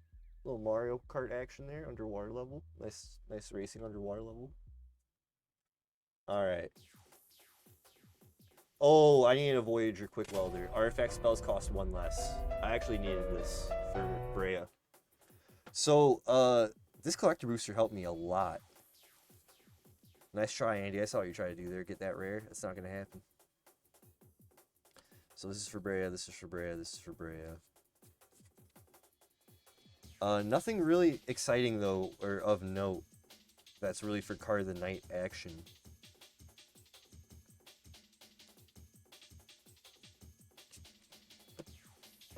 So, without further ado, I want to shout out, besides all the coordinators of MagicCon events and stuff, shout out MagicCon Chicago, that was my favorite one. Shout out MTG Rejects for helping me get to that weekend, really appreciate it. Shout out all the people who helped support the stream, helped me got to the Atlanta and Chicago stuff, really appreciate you guys. But I really want to shout out community member Scott Hutt, community member Scott. He was the catalyst for trying to get to MagicCons. Oreo also was like, yo, I want to do this. Can we go? So I want to shout both of you guys out for real, because we wouldn't have done it if it wasn't for us just saying, let's try to keep it going in our heads. I didn't know if it was going to be real at the time. Because, hey, what's up, Mike? I got you in a second. My bad. I just got to put my roses out to my people. Thank you for the follow. But we wouldn't have gotten to the events and stuff if it wasn't for the guys just trying to keep the idea going in our heads. Thanks, Scott. Thanks, Oreo. Mike, what's my recommendation for deck building? Dan Kel of Oreos is a real good resource. And if you want, Mike, feel free to join the Discord if you're new to Magic cards. We're kind of an intermediate group. But you're more than welcome to join up if you're trying to play cards over spell table and stuff. We play it all the time. Why did it work singly, but it didn't work with my post? That's so weird. You just got into Magic, so I'll look into building something. Yeah, I'd say also EDH Rec is your best bet. You type in a commander or a legendary creature, and then you see the cards that kind of synergize around it. Talking to your friends, watching videos, looking up deck lists on Architect or Moxfield. Like if you type in your card and look for deck lists and kind of see what people jam in it. What's your experience in Magic? But so yeah, I got you all day, Mike. Don't worry. This is a long time coming though. Oreo and everyone, Zen, I got to meet at MagicCon. You could see the video on my YouTube channel. All my MagicCon videos in my IRL section on playlists. !YT. But I think without further ado, it's time to open the MagicCon Mystery Booster pin. I'm kind of a little nervous. I almost don't want to do it. Dan? I got a gut feeling you're gonna get a Black Lotus. It's seeing air. Oh my god, it's in a black case still. So you gotta Inception the pin. I saw this at MagicCon, everyone having the large fucking chick pin, large Ulamog pin. That'd be a cool one though. If it's the Ur Dragon, we're gonna flip out.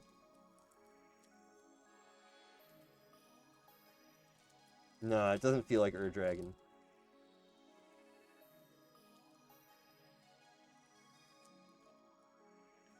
These are so hard to open. You've been playing Magic for about 2 months, so really just learning new rules, how to play some cards. Oh, then you're among good group.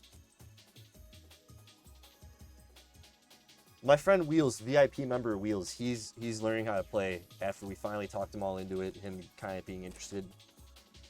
Only took about 1.5 years. Yo! It's the secret one's Urza! Bro, I'm at the part where you're opening the plastic. You got the Urza one though? That's sick. Urza Lord High Artificer in the mystery art. Oh, dude, what? In the mystery art? I hope it's not the Eggman art. No, it's the face.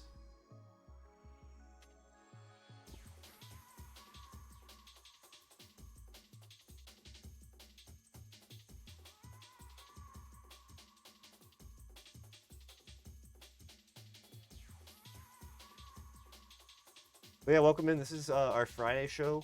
We do the first hour, all things MTG, Magic the Gathering. And then second hour is going to be classic gaming. So I think we're going to get into card of the night, pull of the night. Off of each pack we've opened, I'm just going to pick a good card. Oh, that is sick. Isn't that dope? Poster art. Yeah, it's poster art. That is pretty cool. I do love my boy Urza.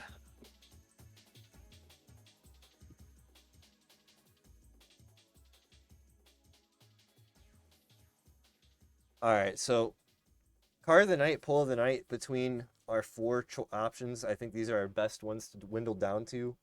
Man, guys, it's just cheap. It's not a cheap card, but it's a good card to get. It's like $7 or $8. I thought it's always good to own these because it's used in CEDH competitive and just oppressive decks that need it. Anything that needs to ramp. I have Ogier Tak. It's just crazy. It's been used against me. I have never owned it, so I thought it'd be cool to own. Add 1 mana of any color, and then you could craft with 2 cards that share a type and pay 6. It becomes Apex Observatory, enters the battlefield tapped as it does choose a card type with the exiled cards used to cast it, or to craft it. The next spell you cast this turn of the chosen type can be cast without paying its mana cost. So you get some free value there. But for me, it's really coming down to the wire off the Ravnica Remastered pack. Deathrite Shaman, Hallowed Fountain. I think for me, card of the night, pull of the night, And I hate to say it, but it always happens. The lands trump the cards all the time. Hallowed Fountain Extended Art Foil from Ravnica Remastered. See, I'm gonna go off of a different pick than you. I gotta go with Deathrite Shaman. Deathrite Shaman was close. I give, for me personally, for points wise, lands always get priority. It's free real estate. But you are correct. But that is definitely going to be the card I speculate on here. If what I'm hoping happens, that will be the card I will be buying a lot of. So card of the night, pull of the night from me, Hallowed Fountain. Card of the night, pull of the night from Oreo, Deathrite Shaman. And we're gonna cut that for a YouTube short, guys. So if you're on my Instagram or YouTube, keep watch. I need to get a binder so I could put all the cards that I've gotten somewhere.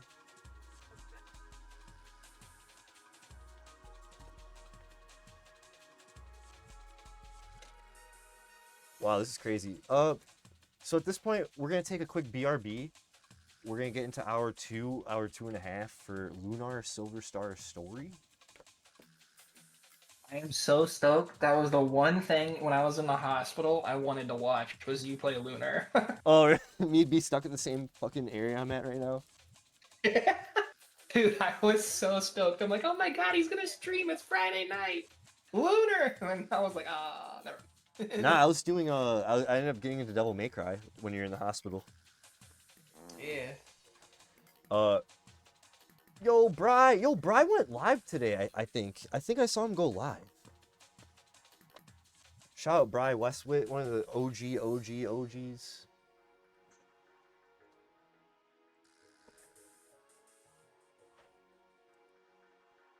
And Mike, thanks for the follow, thanks for hanging out.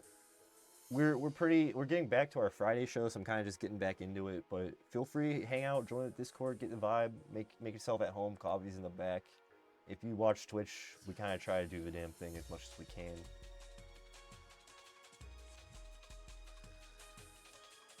But if you want to ever learn or you're asking for questions, you know, we're always around. Feel free to DM anyone in the Discord. Oreo's a good resource. Myself, some of the other members, Yoda Master. I feel like my best trait is deck building to an extent. Oh, you're testing some shit, Brian? I think you do know how to. It's like same with Ashy. You know how to look for synergized stuff. Shout out Cabal Therapist, some of my higher player powers, Mr. Business. You know how to optimize immediately, which is very hard for some beginner people. Knowing cards that optimize well and what to put in versus cards you feel you just like. Which is kind of what happens when you start. Which is why I mentioned Scryfall, because let's say your commander does a lot with scrying. Okay, well, there's not a lot of cards right off the top of your head that can work with scrying. So you can use Scryfall, unironically, and you can type in like cards that deal with scrying or drawing cards, stuff like that. Maybe some like top deck manipulation. Scryfall is a really good website, especially when it comes to deck building, because you can kind of narrow it down to what kind of cards you're looking at, and it can show you that kind of route you'd want to take.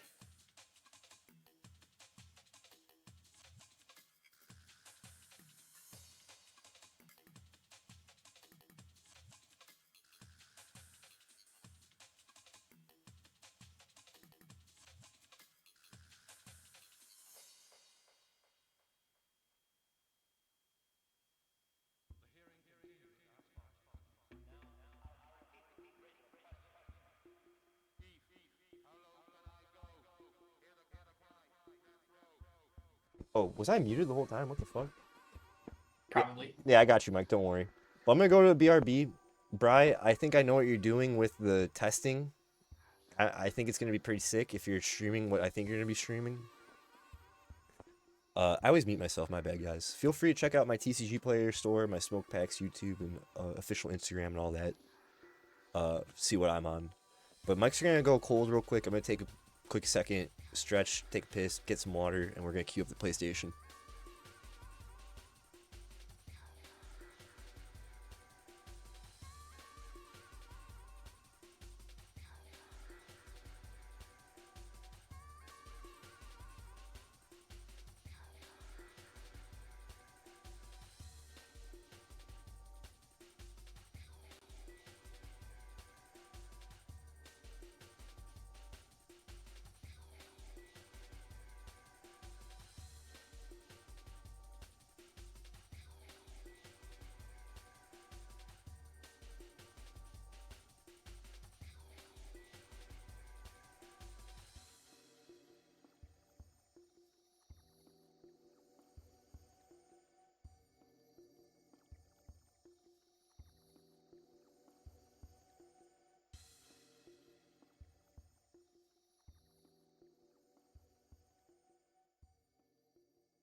All right, we're back.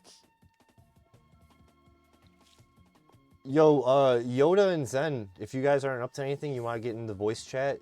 We're in the recording room in my server. I gave permission to you and Zen if you guys want to hang out and talk. And playing chase. Yeah, unless you're playing cards and shit, that's fine. I want to Oh yeah, they're all playing cards still. Want to take a quick shout out for the software that we were all using today. Hardcore Ashy gave us Discord member gave us a shout to use, which is Convoke, which is a different software for playing Magic cards over Zoom calls essentially. It's almost like I want to say better spell table. In some forms, I think they need to. I think Yes. they need to take these guys and combine with. I think they need to combine powers and pay these people, or buy them out. Something. It doesn't have to be official. I like that it's a rogue and it's just the own thing. The Discord member people are very nice. Yo! It's only ran by like a couple people, right? The Discord was like 3 guys talking to me. Yeah. Yo, what up, Bougie Yeah. Bunker? What's good? Yo, this guy rocks. This is Yoda's people. He's now our people. We're all the same people now. But I got introduced to Boogie Bunker. I keep switching between Bougie and Boogie, but I think it's Boogie. But this guy is legit. He's good people. He does American Truck Sim. He also does like just cool like welding shit. If you click on his YouTube channels and stuff, he's always doing like car stuff. We're talking about car painting is like one of his hobbies. He just do. If you just want to pay this dude, get at him. Also, big bud smoker like us over here. So I don't want to call people out, but I know when I see them. So we're all friends. Must be nice. We're all friends here. Yeah. So we're catching up. We're entering our podcast part of the stream today. I'm gonna be switching topics. We're gonna switch into a PlayStation 1 video game, and we're gonna be talking about the last 2 years, or like the last year of pretty much me and Oreo's life leading up to where we're at today. Dude, this last year has been one wild year, dude. Let me tell you. Oh, bougie. Okay. Yeah, I thought it get. You think it ends? It just doesn't. It gets crazier and crazier. And Nah, this year it's a new year. Definitely a new me. Yeah, no, for those of you tuning in, Oreo here got fucking laid the fuck out. Put into the fucking hospital. Yup. Don't take being sick lightly. It's the best thing I can say. If you don't feel good, take care of yourself. Drink water. I don't even really know what to sit there and say. I'm still trying to process that experience, and it's been almost a month now. No, yeah, I feel that. I'm trying to get the game audio. We just have issues with the game audio. 1 second. Yeah, but he got put into the hospital. He was intubated for like a day or two. Shit was crazy. It was a couple days. I think it was Monday to Wednesday. So my dad was in the room when I had the tube taken out. And that's my first like time seeing after being laid out. And then that Thursday I woke up. Yeah, you got a full checkup soon? Dude, I'm telling you, this shit is nothing to squeeze at. Fucking, it's a long-lasting cough, even if you get through it, but just a couple of days of being sick. That, what is it, H2N1, I think is what they call it? Yeah, dude, shit's whack. Oh, I know why there's no audio. My bad, guys.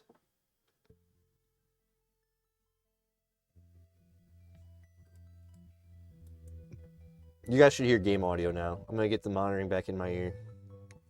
Yeah, no, if you didn't get your flu shot this year, try to, I guess. I mean, I'm for whatever y'all want to do in your life. But this shit literally like just I'm seeing literally everyone. Dan got put into a fucking hospital, but he has really bad asthma, and if you're like someone who's at risk for stuff like that, it's not like a coronavirus. It's like a completely different thing, but like if you're at risk, it's like a mix of corona and the flu, or flu A, I think. So if you get sick. Just take care of yourself for real. Watch, mind your P's and Q's, because this shit wrecks some of my people. It's global. It's hitting my friends in Italy, England. It's not like the craziest thing ever, but It's made its way to UK too. yeah, it's just a seasonal flu that's just like, damn, this fucking. Imagine getting beat by Rocky. Hits ya. Yeah, it's just gonna hit you. It's like Mike Tyson Punch Out. I'm speaking just as an adult here, like for real. And it made Dan miss the whole fucking December. Fucking Scott. I feel like I missed all of December. Still got it.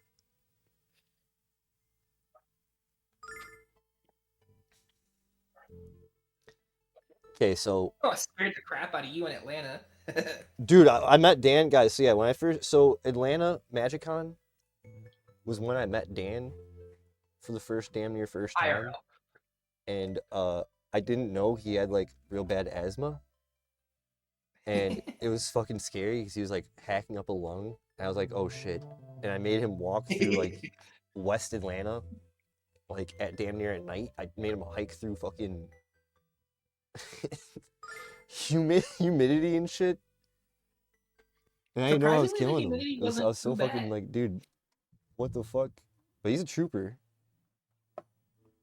That's for damn sure. Journey before destination. That's a fact. Also, while I'm talking, kind of playing it cool and nonchalant, I'm actually experiencing technical difficulties.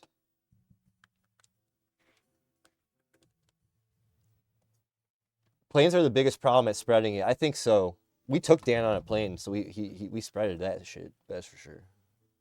Or we caught it from the plane. I don't know. You know? I think I got it after Atlanta.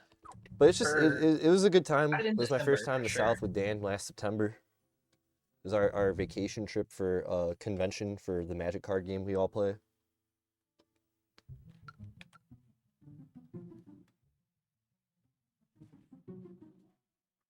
That was probably my favorite con I've been to. Con/Grand Prix.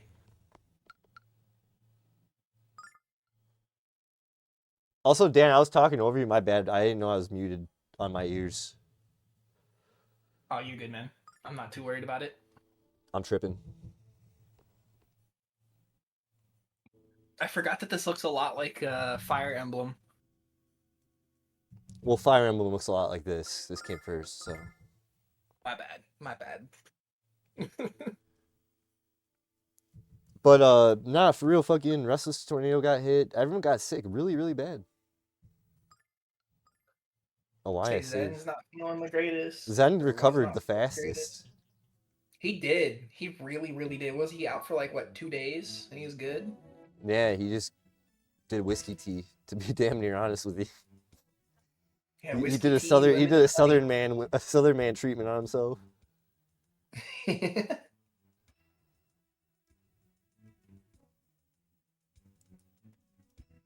Yo, I flew as my first time I've flown before as like a kid to Washington D.C. for a field trip into Arizona, but fucking my first time flying as an adult was to Atlanta from Kansas City to Atlanta and then Atlanta back home to Chicago, and I don't like flying. I took Amtrak last year. I did flying. I did planes. I did trains. I did automobiles. Still haven't done a boat yet. I don't like how dizzy it makes me feel. You're only missing boat travel. You could have pulled the lions and tigers and bears, but planes and trains and boats. Oh my! Dude, Dan, you were not sick on the plane, but you're having asthma attacks on the plane, dude. I was like, dude, I'm gonna kill this man. No, on the way home, I was playing. I was helping this lady next to me with a crossword, but I'm like trying to not die as I tell her what the word is. I think we are gonna lose this. You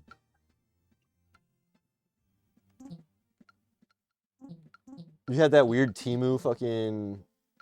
It's like the Chinese menthol inhaler that was like blowing air into your fucking face. Yeah. That was funny. Yeah, that thing that like barely worked. I thought that was like a legit thing until you told me like I got off Temu. I'm like, bro, what are you doing? It's like $10 on Temu. I was like, no, no worries. Yeah, no, that was funny. Check this I would go out. back and do it all the same way, no matter.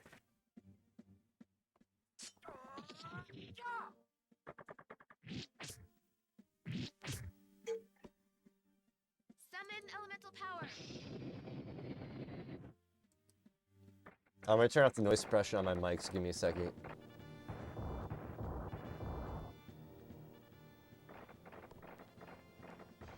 RT won the 6-man? That's crazy. Shout out Restless Tornado.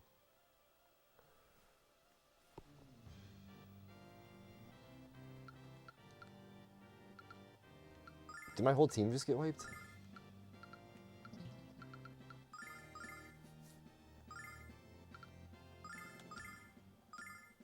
No, these guys are just all on top of my party, okay.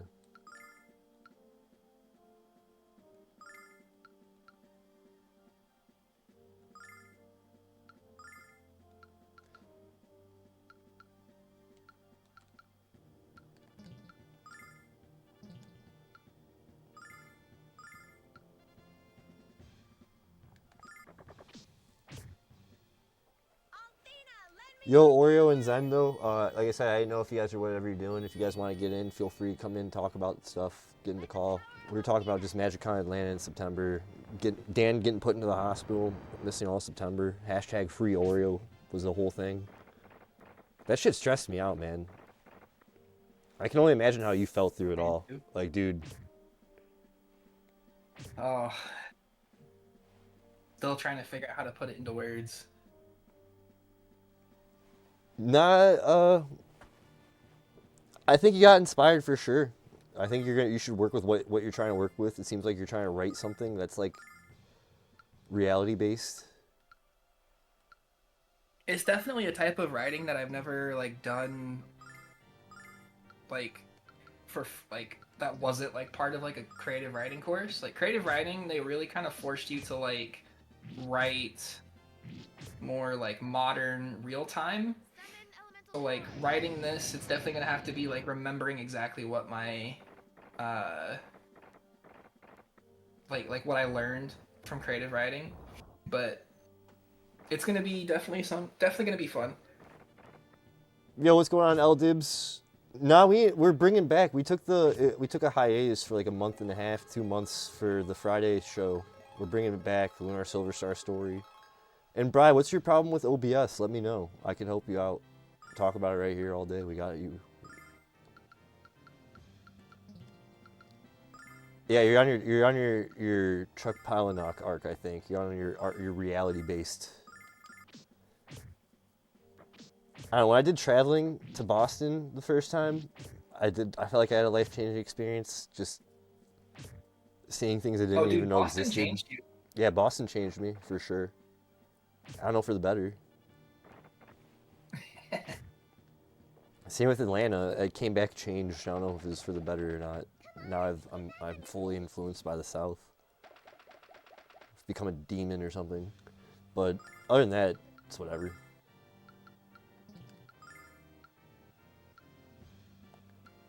I like how yeah, dude, Boston changed you, bro. You got scary, dude. Atlanta changed me, brother.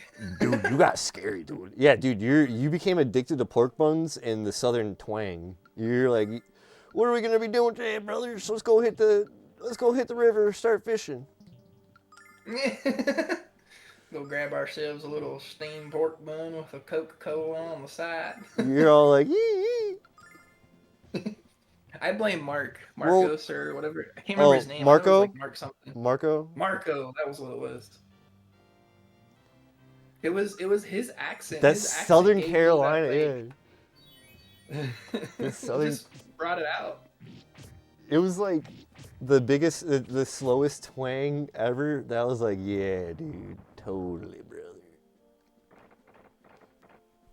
You caught something in ATL too? Did you get rid of it? Did you go to Magic City, Brian?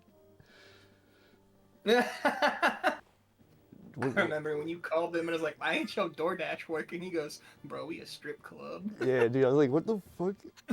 Why is this? Doesn't everything in Atlanta was a strip club to where they didn't have to say it's a strip club? That was that was the craziest part. All the good food that wasn't from the convention was from strip clubs. Dude, that place was so everything. I didn't even want to eat from there because I was like, yo, I'm not paying money to eat this. This is crazy. Right, like you got to pay an entry fee to get in, and then you got to pay for the food. Nah, bro. No hate, but it's just they moved diff. But I loved Atlanta because everyone was from like Chicago or Chicago influenced, or they really they understood me. I felt so I felt like there's like a movement of people I could really show with down there. Shout out our Airbnb mates; those guys fucking rocked. Just general good vibes. The people were very real. Everyone was very down to earth, and was like willing to have a conversation. You know. Oh, you're on meds for it? That's good, Bri. We'll get rid of they'll find a cure for it eventually.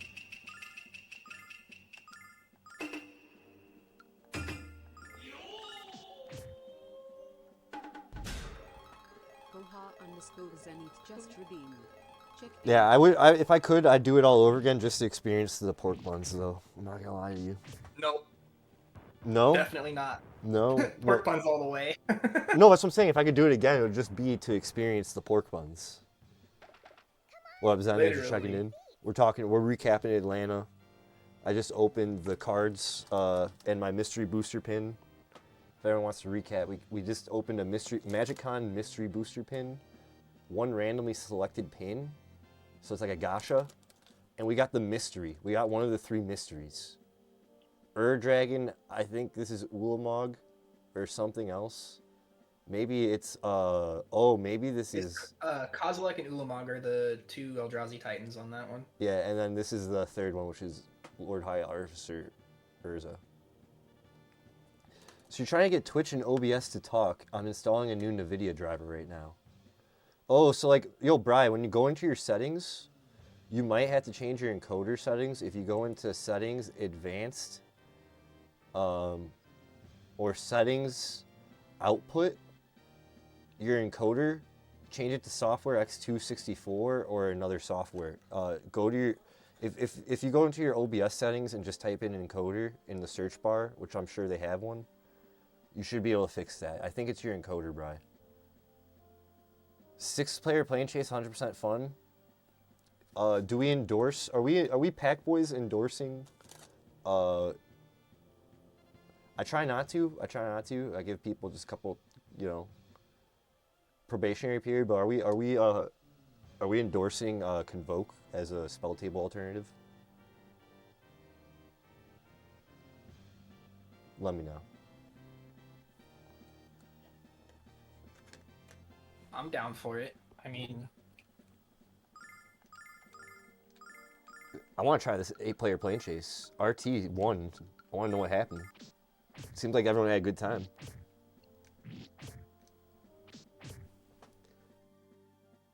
it's gonna be a long game if it's 8 players.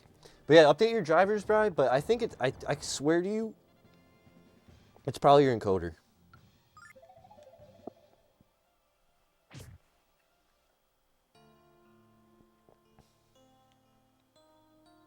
LGSO is only using Convoke for all events from now on. I like that. I think it has its purpose. And I can mention it in the other servers I'm in to at least look into it too.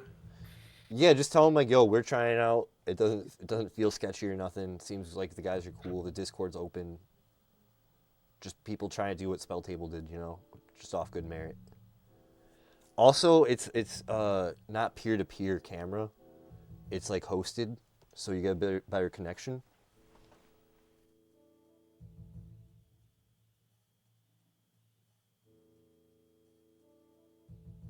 Eight-man commander plane chase, and it was only an hour 30? That's like the standard regular game. What the fuck? Plane chase definitely speeds it up depending on the plane. You can speed it up or slow it down. I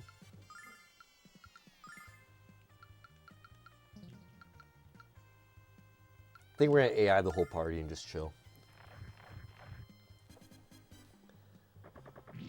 tournament time for events would be cool. If they could link up with topdeck.gg, that would be real cool too. Get into the software, integrate into the software for that. Summon elemental power.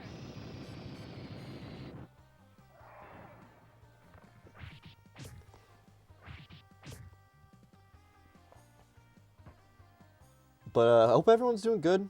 Hope you're having a good evening. We're kind of just been chilling, recapping, getting back to form. Today's the 9th, it's Friday, it's 11 p.m. Monday will be the 12th for MTG GAME STATE, the dedicated segment upload. But you could see the VOD back, or you could watch it back on my YouTube this Saturday. So that's cool. Wednesday, the 14th, will be MTG GAME STATE, will be Deck of the Week. Oreo's deck tech video for Commander deck he has for Avatar: The Last Airbender will drop. And I'm looking for another submission. Anyone who's built any decks from Universes Beyond in the Discord wants to submit a deck tech video. I'm looking at you, Ashy. I'm looking at you, Yoda. Zen, anyone, get at me.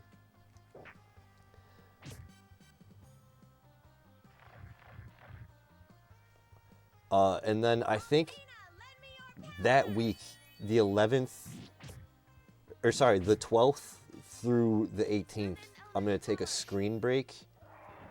That'll be the weekend of pre-release as well, I believe. So I'm going to just take a screen break, focus on the D&D one-shot campaign we got going on around that time, which would be the 11th. And That's Monday, right? that's a Sunday. Okay, yeah. I'll be free. Well, we're keeping the D&Ds just private session to just the party for right now. So far, yeah, I booked session 1 on the 11th with a party, and then on the 24th is another one. The event details are in the Discord. After I get those 2 one-shots knocked out, I want to get you set up, Oreo. Maybe we can hit up Hida, getting some one-shot campaigns together. Yeah, I'm cool with whatever. Oh, I'm sorry, the 17th is the session 1, the 17th. 7 days. Yeah, thank you. What up, Yoda? So I heard I got called out. Oh yeah, no, Ooh, I just... Nice. I've been investigating spooky noises and watching Super Dave clips. Exclamation point merch. $2 plus my 25. Yo, Let's RIP, go. RIP Super Dave. I did hear repayment plan. What's up, I Plop noticed Dumps? that. It went up $10. Did you see that? The payment plan. Oh damn, we activated the boss fight. I was trying to just walk around and hang out.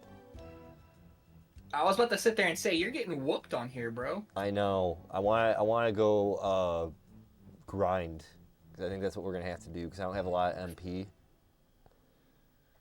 I say those guys just kind of slapped you. Yeah, these guys are nuts. Oh, one of them's already on fire, so that's not good. So that was the boss fight? This is a boss fight right now. The thing we did before was just monsters. This dungeon is just I was tough. about to sit there and say, like, the last time I remember this was tough. Yeah, no, this has been like a month and a half, just maybe even 2 months being fucking stuck. Fucking Yoda, I want to get at you for Deck of the Week, though. If you don't want to do the next one, the one after. I want that Spider-Man deck. Your first built deck, I think would be cool to focus, to show people.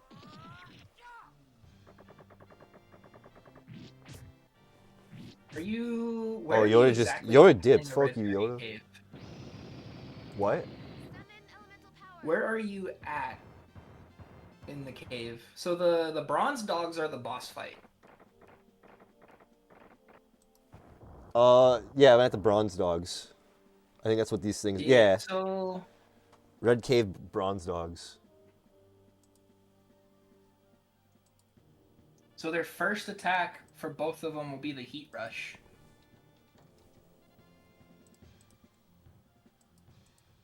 I can't dodge moves. I can only maybe just defend against them, but I'm getting fucking murked. Yeah.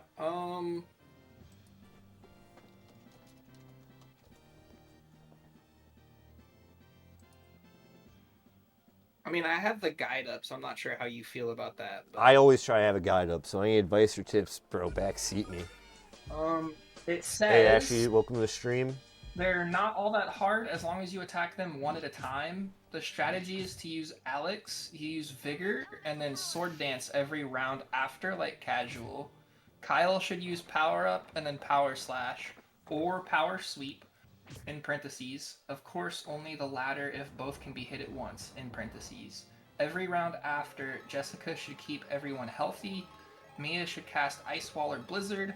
Since both score some much needed critical damage, Nash should be continually cast Thunder Thrust over and over again, assisting Jessica as needed. Damn. Yo, chill, bro. Thank you for the 15 streams this week. It means we're really streaming.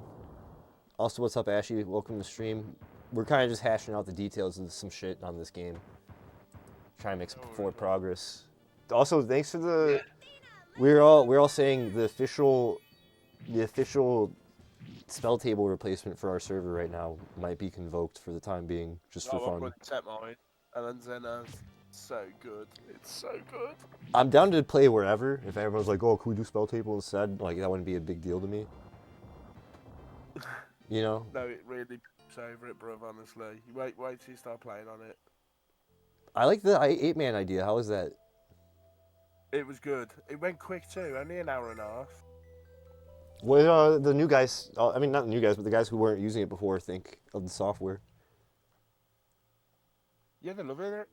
Everyone likes it.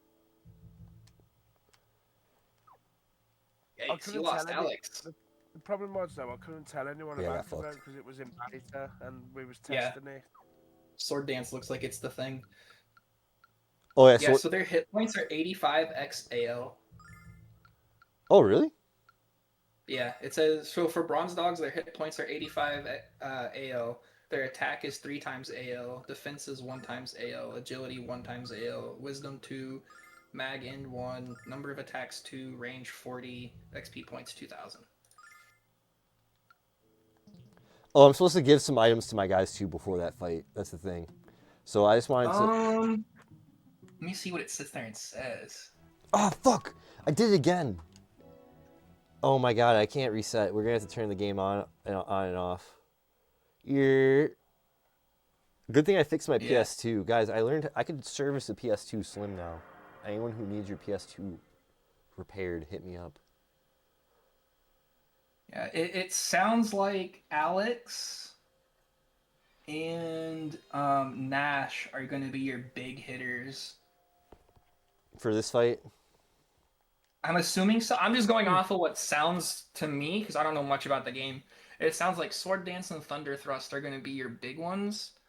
Alex needs to use Vigor first and then Sword Dance every round. And then Kyle will do Power Up, then Power Slash or Power Sweep. Only use Power Sweep if you can get both of them, but other than that, it's Power Slash. Jessica will keep everyone healthy. Mia should cast Ice Wall or Blizzard. Ice Wall or Blizzard hits have some much needed critical damage. Yeah, the ice you gotta use right away.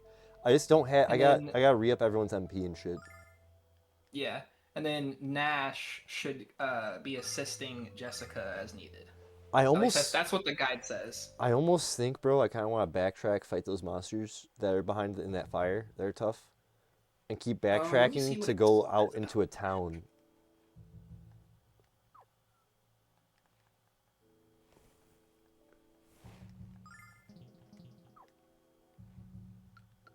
So the first thing it says is, I sure hope you brought the Ice Sword and Reza, because you'll need it. We gotta go back to Reza and buy that. Yeah, it says that that's much needed. It says something from Shira's balloon, head north and take the stairs. You'll either be going left or right. We'll bring you to a door, holding the next set of steps. They both contain starlights.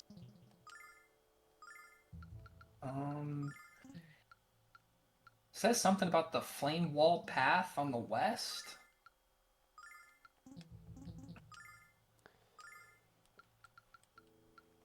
I don't know if that stuff doesn't make sense to me. I'm trying to remember what you're... I'm trying to I was understand as best thinking, I can. though, maybe we go back for that ice sword. Yeah, it says the ice sword is much needed. 'Cause I can fly to Reza. Let's just backtrack a bit, level up, and see what happens. See, just for science. For sure. Yeah. Yeah.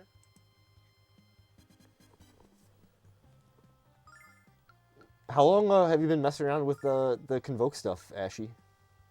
For about a month now, I've been in the beta test for it. How'd you link up into that? I just met one of the guys in Tolarian, and he just added me into the fucking Discord and all that. Yeah, I saw they're in Tolarian. That's cool. Yeah. It's a big place to get their name out there, though. It is. Tolarian's a good server. I mean, that's how I met all of you guys and met a lot of good people in the scene of like the digital part of Magic that plays paper. Obviously, we only had beta, almost got the rare so again. obviously my account was only created this week when they released it. Oh, so this is like a new thing. I have no information on this fight for you. It only gives me the information on the bronze dogs. To keep the information on the bronze dogs, we'll go back to that, but I actually know how to fight these guys. I was just being dumb. Yeah.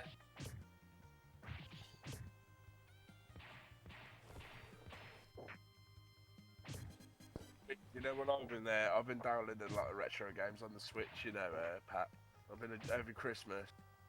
Oh, that's what you did? Yeah. Bro, I love some old games. Get a capture card, start doing it. Oh, plop dumps. You said what I wanted to hear, plop dumps. Bro, Ashy, we gotta get you to affiliate. There's almost no reason why we haven't got you it yet. Yeah, I know. I will order my capture card next week, most probably. Hydrate? I'll drink some Gatorade. That's I need to hydrating, get my right? fucking OBS sorted.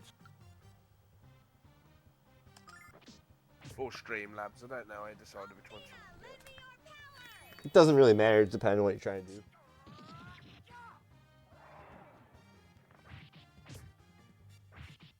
Ooh.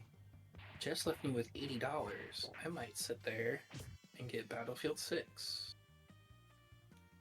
And then I'll carry Ashy. Be fair, mate, Battlefield 6 is broken at the moment, that's why I've had the rest on it. Look, man, I'm gonna sit at the back of the map and I'm gonna snipe. Yeah. No, it's a bit broken at the moment. We need to sort it out. What's wrong with it? Since the last patch and the update with the ice map, they've just fucked around with it too much and it's just not controlling right. Interesting. Guess I won't buy it yet. Mate, it was working perfect, but then they did the new patch and all that, and then it's just gone broken again. It's just like, I can't be asked to play it. The movement just don't feel right.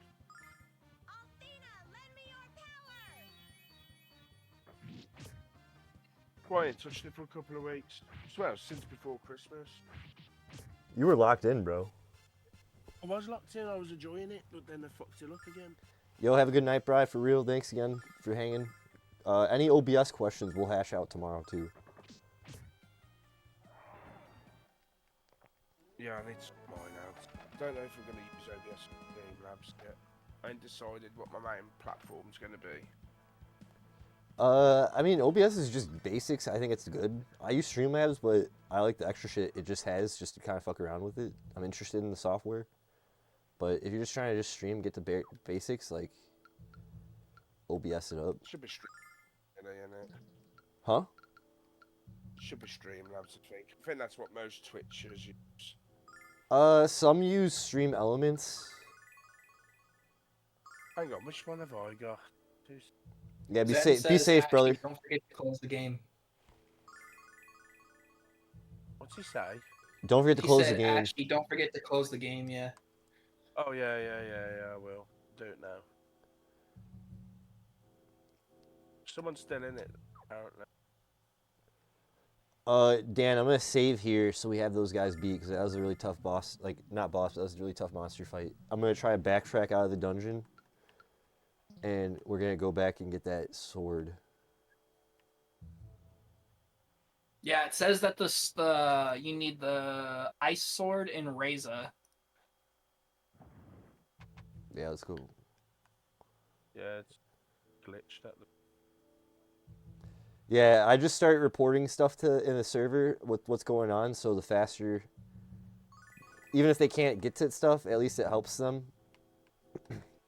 Yeah, I think my biggest issue with scanning the cards was the alternate arts, because I think one of the cards was like a white card that it was the Soul Warden. RT Stream or no, not Elements is RT, usable by Streamlabs and OBS. Okay, okay. It is. It can integrate into both. But I clicked on Soul Warden and it popped up nothing but red cards. Because I think with alternate arts, the card scanner is kind of buggy, I would want to say, for alt arts, because it just pulls up trying to fucking think. Sound It it out. pulls up whatever card I think the art is closest to. Yeah, that's why the AI will then bring up like 30% chances, 25% chances, and it needs you to teach it. Yeah. The thing is, this Convoke software is using way more AI than I'd say quite possibly Spell Table, so it needs help a bit more because it's probably doing things that Spell Table is probably like a different type of like. It's probably one connected to Wizard servers, so they get better things. This is probably, like I said, I no hate to any of them, but I wonder if this app is run off Replit or what they're running it off of, where the software's coming from. Andy, thank you for the 3 stream streak. I'm pretty sure it's got to be. I'm like I sat there and said it's got to be its own AI software made through Replit. I think so. That's what I'm saying because I did it before. I don't know. I don't need to have an answer. I don't want anyone to like, tell me or nothing. But maybe we'll get the guys in. We could talk to them, interview them. We don't have really a reach or nothing, but we're a good group. It seems like to play their stuff. Check this out. If Ashy co-signed it, it's gotta be legit. He doesn't waste his time with bullshit. I wouldn't put my name to it if it was crap. No, I'm serious. Yeah, so. Yo, Andy, thank you for guys. Thank you for the stream streaks, hanging out. Also, guys, this Sunday, it's looking like, and we'll have to put Scarface for a different day then, Andy. Spaceballs this Sunday for Wheels. He's never seen it. His choice. Bro, that mob ran on you quick. Oh yeah, these guys. I don't like these guys.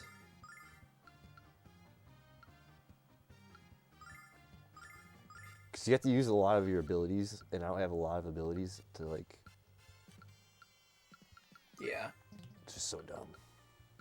So is the top number their health or the bottom number their health? The top number in green is HP. The bottom number is MP. On my guys, that's what it is. Makes sense. I can't see these guys' health. You're in No, it yeah, I was deep? talking about for your guys. You're in Convoke deep now, Zen?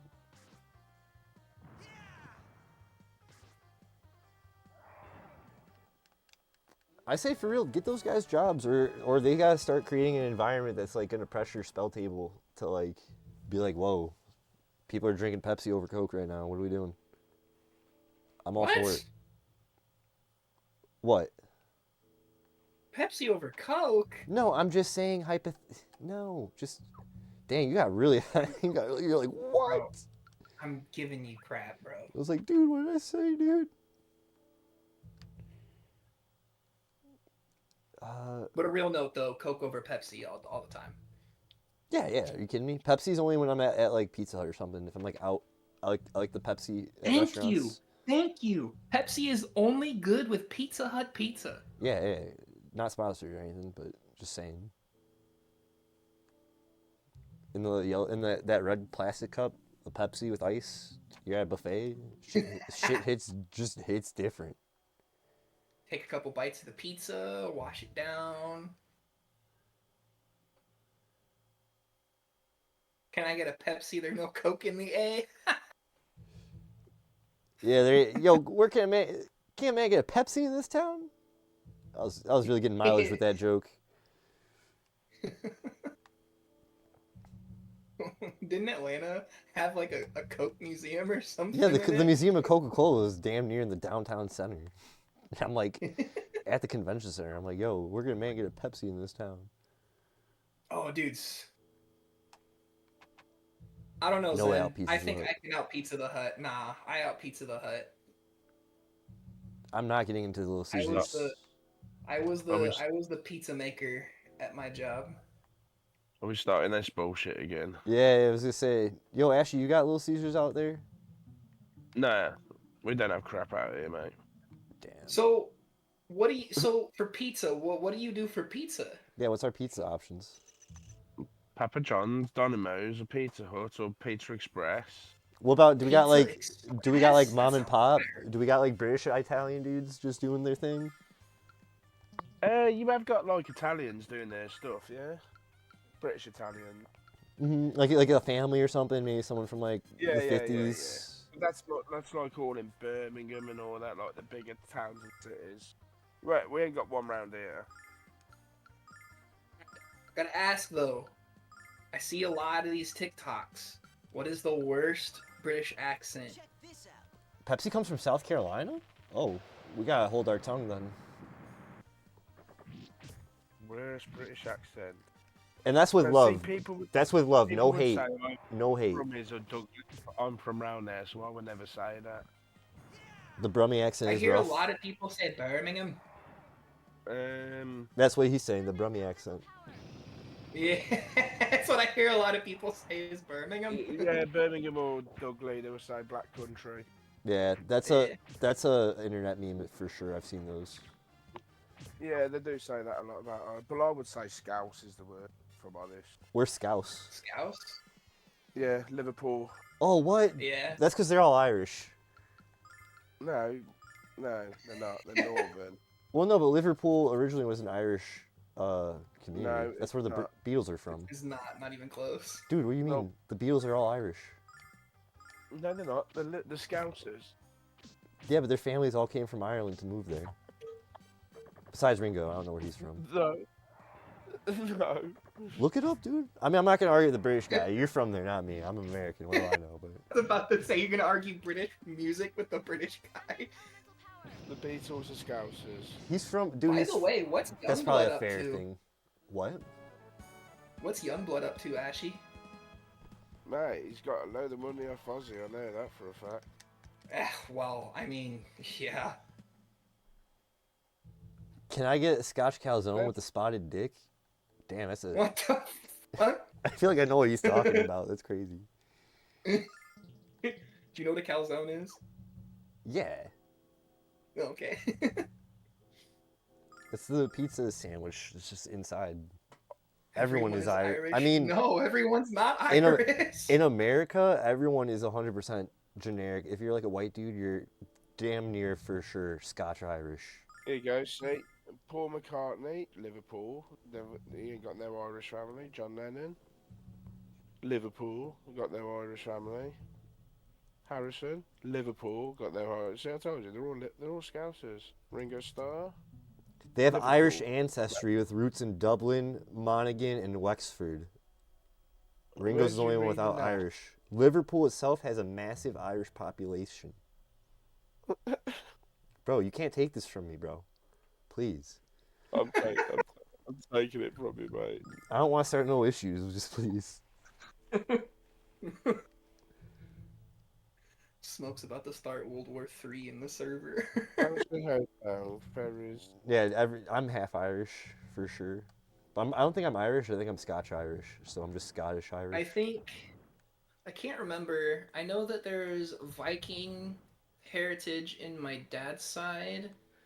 I can't remember what else he said it was. You're 3/8 Irish because you quit drinking. Let's go. So if you kept drinking, what would your fraction be of Irish? Be a fool. Must make Hey, me lad, full blown I want to Irish. go to the pub and go drink myself a Guinness. Bro, my area in Chicago has more Polish and Irish flags flying around. I mean, probably just as much as American flags. That's why if I go back to Boston, I really want to see where the Irish people were at, because I didn't see any. Only like one Well, dude. Polish heritage is it's big in Chicago, right? It's where a lot of Polish immigrants were at.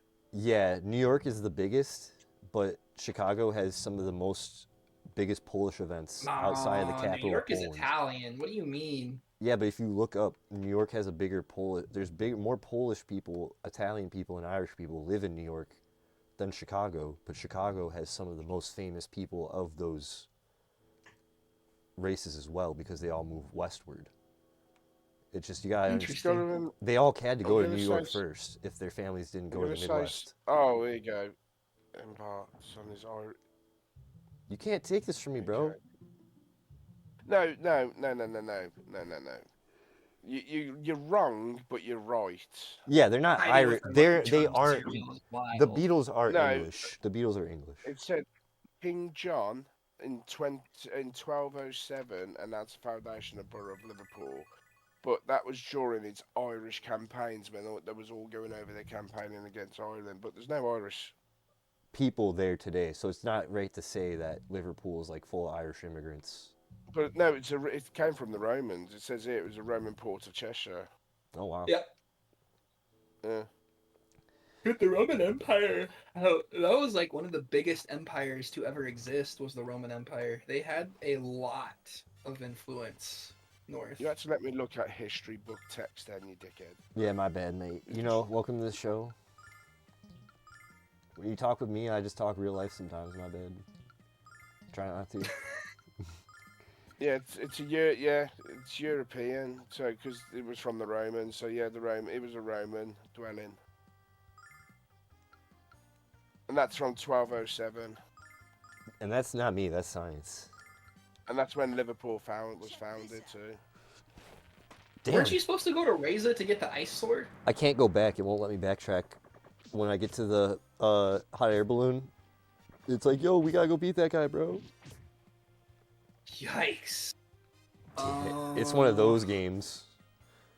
I don't know how to beat this thing. We're gonna have to do what the strategy is and just unload on those dudes, but I'm just leveling up. I'm killing all the that's monsters not that are bad. left. I would say level up then. Yeah. That's all we can do at this point. You think it's Irish because it's near the Irish Sea, and that's where the dock from. Yeah, well, Where you got it from. and an Irish guy told me, so. Yeah, you don't know. You gotta understand, we just have pubs in my area that are just all old Irish guys that are like literally immigrants to first generation, second generation, so they're just like. I think the problem now with our days is no one actually looks at proper history. They just go on Wikipedia and think they know everything. And Wikipedia's always wrong anyway, because that's fucking human inputted. We got a lot of I could log into generalizations. Wikipedia and I could change like anything I wanted. No, you on can't. Anything. I could say, yeah, you can. No, you Yeah, you can't. can. No, you can't. I You have can. I have a Wikipedia account. I could log into it and be like, oh, John Lennon's still alive. Go do it. Yeah. Go do it. Let me know. No. They won't let you. No, I'm not gonna go do that. No, because every article has like 1 to 2 to 5 people that check for the consistency, and they'll edit it back. If you add a lie on Wikipedia, there's gonna be a guy. Someone Well, literally- obviously, but you're missing the point though. I could still log in and change something. Yeah, but the change Someone won't take literally effect. did it as a meme on the British radio show called the Radio X, and they changed James Robinson's wiki profile to he lives in Pooside. Yeah, but I saw that. a wiki guy who oversees that. If it's not a popular article, there's not going to be a lot of people that. Yeah, like for sure. But there's a lot of popular things like aren't going to be edited to be lies because there's going to be tons of people. Like when I went to college, all the science shit you see on Wikipedia is done by some fucking college student trying to write his paper. Plop dumps you right. Time for Dan to go on Wikipedia and insert smoke packs in the John Lennon article. Right that he's Irish. No. I'm not gonna ruin my Wikipedia account. I contributed to Wikipedia as for 100 Gex. Shout out 100 Gex. They're fucking one of their album covers, the tree. There's a Add him picture. to the list of unnamed sources for Imagine. Next to Dick Gregory. Dude, Plop Dumps and Dan in real life would be crazy. That's a scary sight. Bro, the sad thing is you haven't like fully seen me have fun in public. That's the best part. Yeah, you're pretty respectful in Atlanta. I'm not gonna lie, Dan. Oh, bro, dude. I think next I was time the you most come to out of visit- pocket between Next us time all. you come to visit, bro, I'll be the most out of pocket if we go to a store. We'll just walk through Walmart and I'll show you. But I feel like given the circumstances of how we left and what was going on, I feel like you really were missing your family too. Like it was just circumstances changed at the time we planned the trip to versus when we left, you know? Mm-hmm. Dude, thank you, Jess and your family for like letting you still go. Right? Like for real, that was really, they could have really just protested, said no, and I thought that was really chill.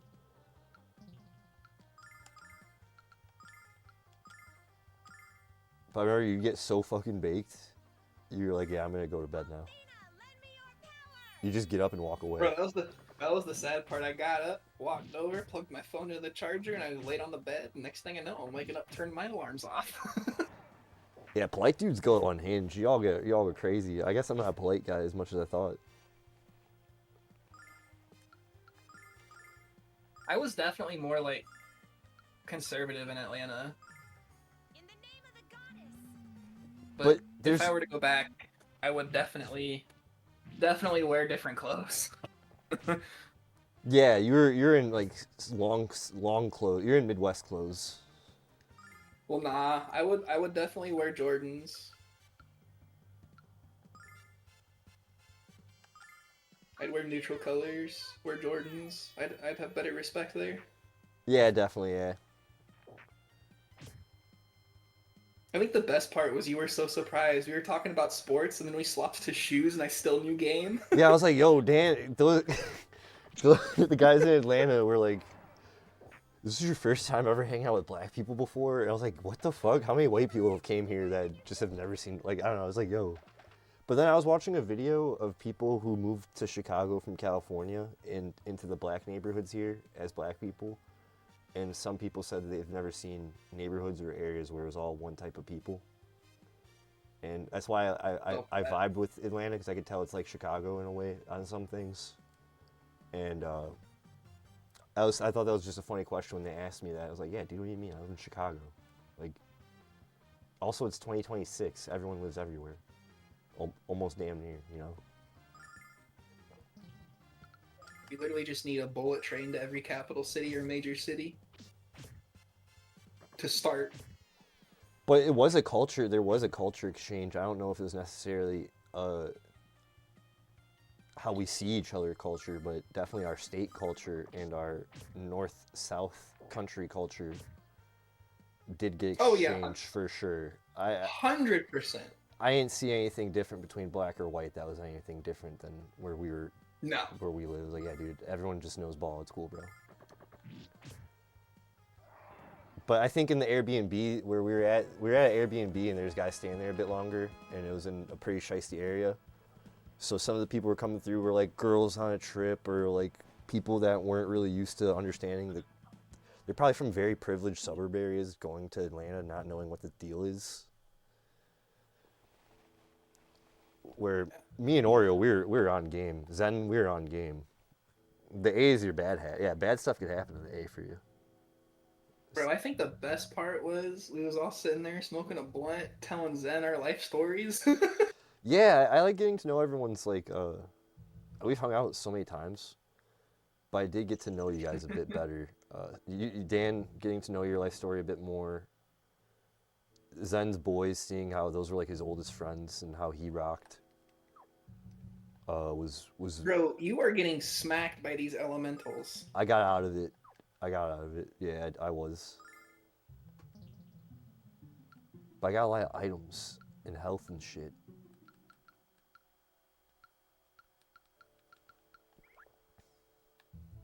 Healing nut. Not. Got you.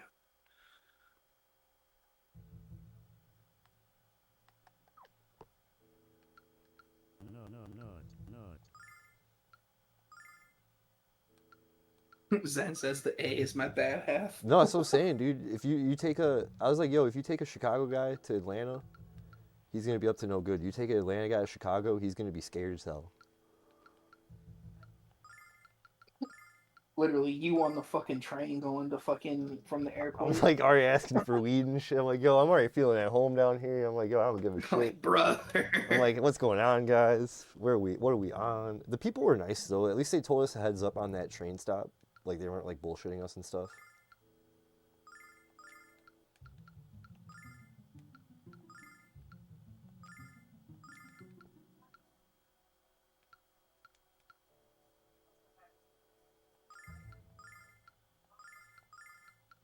Yeah, learning about the bad stuff you guys would do was absolutely hilarious.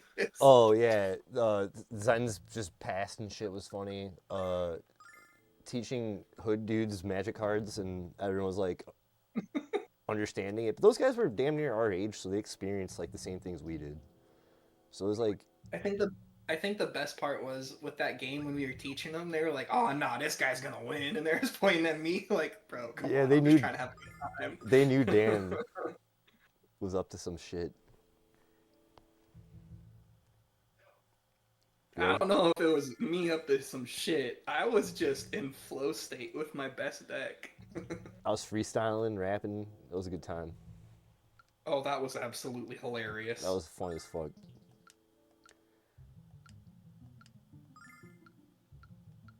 I like that everyone's like musical out there though, or is up to some type of thing going on. Like, not necessarily illegal. I just mean like just generally trying to do something. Like, oh, I take photos. Oh, I try to do this. I make editing. Like people were on some shit, which I thought was cool. And it's a music town. Atlanta, 100%. They just support. It doesn't matter where you are from Atlanta. They just support you if you are from Atlanta, which I thought was cool. Like, oh, he's from East Yeah, Atlanta. they're Oh, very he's West, big on music there. yeah, I like that. Cooking outside is really big out there. Tailgate, they're a tailgating town.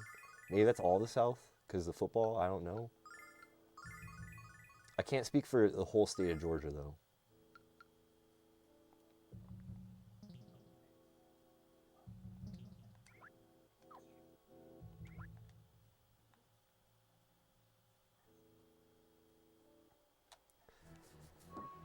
Alright, let's try to unload on these dudes. You were the youngest one in that whole group, dude? What the fuck? Yeah, he was the youngest one in the group.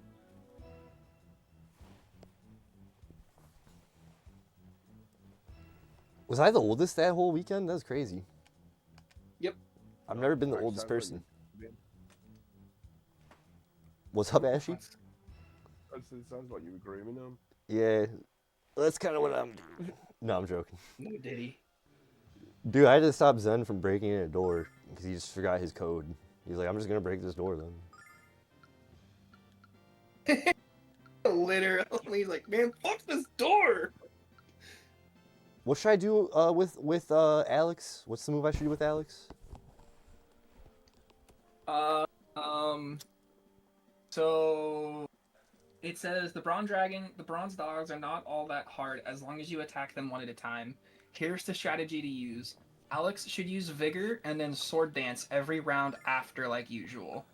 Kyle should use Power Up and then Power Slash or Power Sweep. You only use Power Sweep if you can get both of them. Jessica should keep everyone healthy. Mia should cast Ice Wall or Blizzard since both score some much needed critical damage.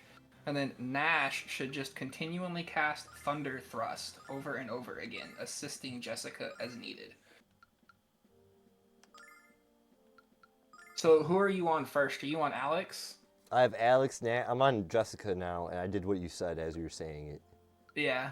So yeah, Jessica should just keep everyone healthy. She And can then recover Mia- HP each turn for everyone. Yep. And then Mia should just do Ice Wall or Blizzard. Mm-hmm. I'm powering up Alex and Nash, but hopefully they don't die. So these guys get a big attack. So I'm gonna power up attack, power up attack. Yeah, it sounds like Alex and Nash are your big hitters, Mm-hmm. along with Mia hitting that crit.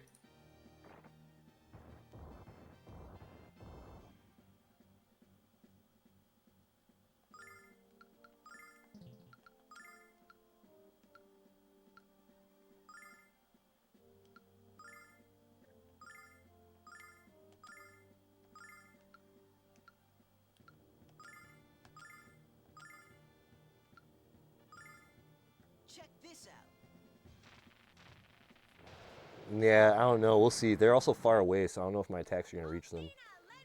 There's a distance kind of thing, I think, in this. Oh, no, okay. Well, Blizzard should hit them. Yeah, my bad. I meant more Alex and Kyle, but they hit. They just hit. Summon elemental power. I wish I could see their health, though, because I don't know how much damage I've done. It does say that their first attack will be Heat Rush, which will hit every character from mild to moderate damage, and that will be expected when either one appears to be on fire. And then their second one will be the one where they hit the three little fireballs. Or if they charge you, they might bite you. But that part's the RNG one. So you have that one are going to do the Flame Rush. That's expected.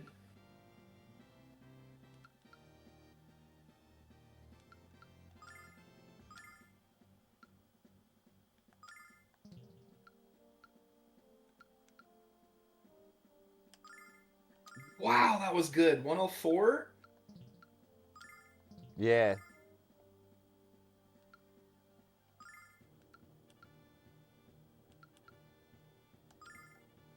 Check this out. I could hopefully kill one. Your goal would be to hit one. Yeah, so see, their second attack, that's expected.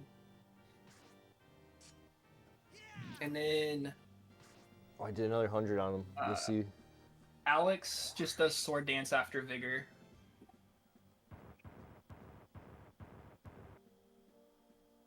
Ooh, Nash fainted. What? You'll see. Oh my god, my party just fainted. They did the dance hard as fuck on my guys. They're both gonna do it. That's crazy. The one at the top should have been the one to do Flame Rush. Yeah, no, they mixed it. They mixed it up. It shouldn't though. Well, the one at the top should do Flame Rush first. Then it shouldn't be both of them. Damn, I've done so much damage on these guys. No, it's the one at the bottom. You did a lot of good damage to him though.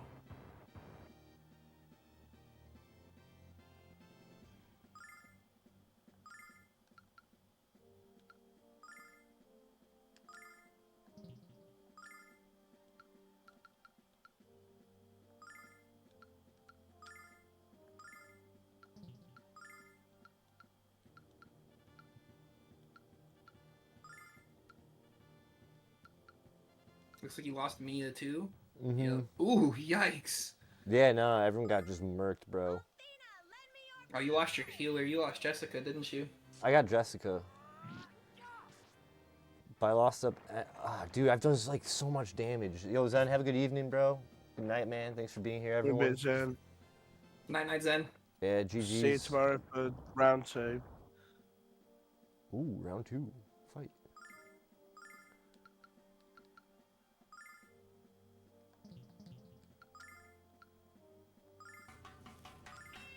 Oh, Zen, you bastard.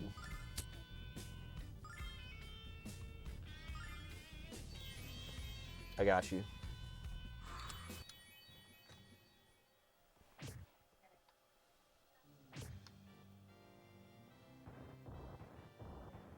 Damn.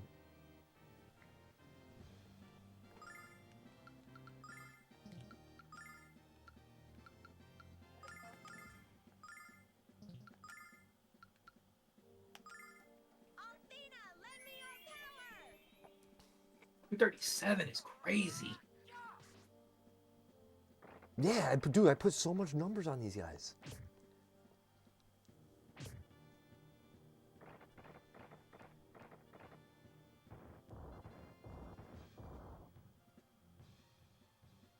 Damn. That's all she wrote. I don't got any revive.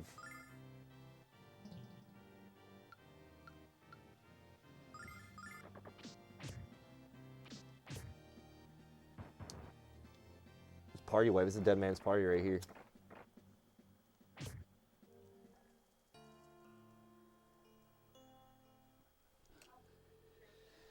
Gosh darn. I think I'm gonna hop out of the call. I'm gonna probably stay in the Twitch chat though. I'm gonna swap to my phone and I'm gonna go lay down in bed. Yeah, I was gonna say, guys, stick around. I think this is a good time to heads will roll, credits will roll. We're gonna raid on out. Call it a good return, good Friday. We're stuck, but we kind of know how to move forward. This is a good return. We have the strategy down. We know their attack pattern. So I'm gonna introduce you guys to a new friend, but for some of you guys, you know him already. You love him. Still Do is streaming. This is crazy. I'd love to raid Still Do right now. This guy's a pro streamer out in LA. He did some music skits too, and he released some skits he did over 2020 as well. So if you follow Still Do, get on out and say what's up. I'm gonna queue up the raid. Heads will roll, credits will roll. Thanks everyone for being here. Andy Plopdom says mods. Zen, all the friends who checked in, Wheels. Mike, thanks for the new follow. Hope you enjoyed this.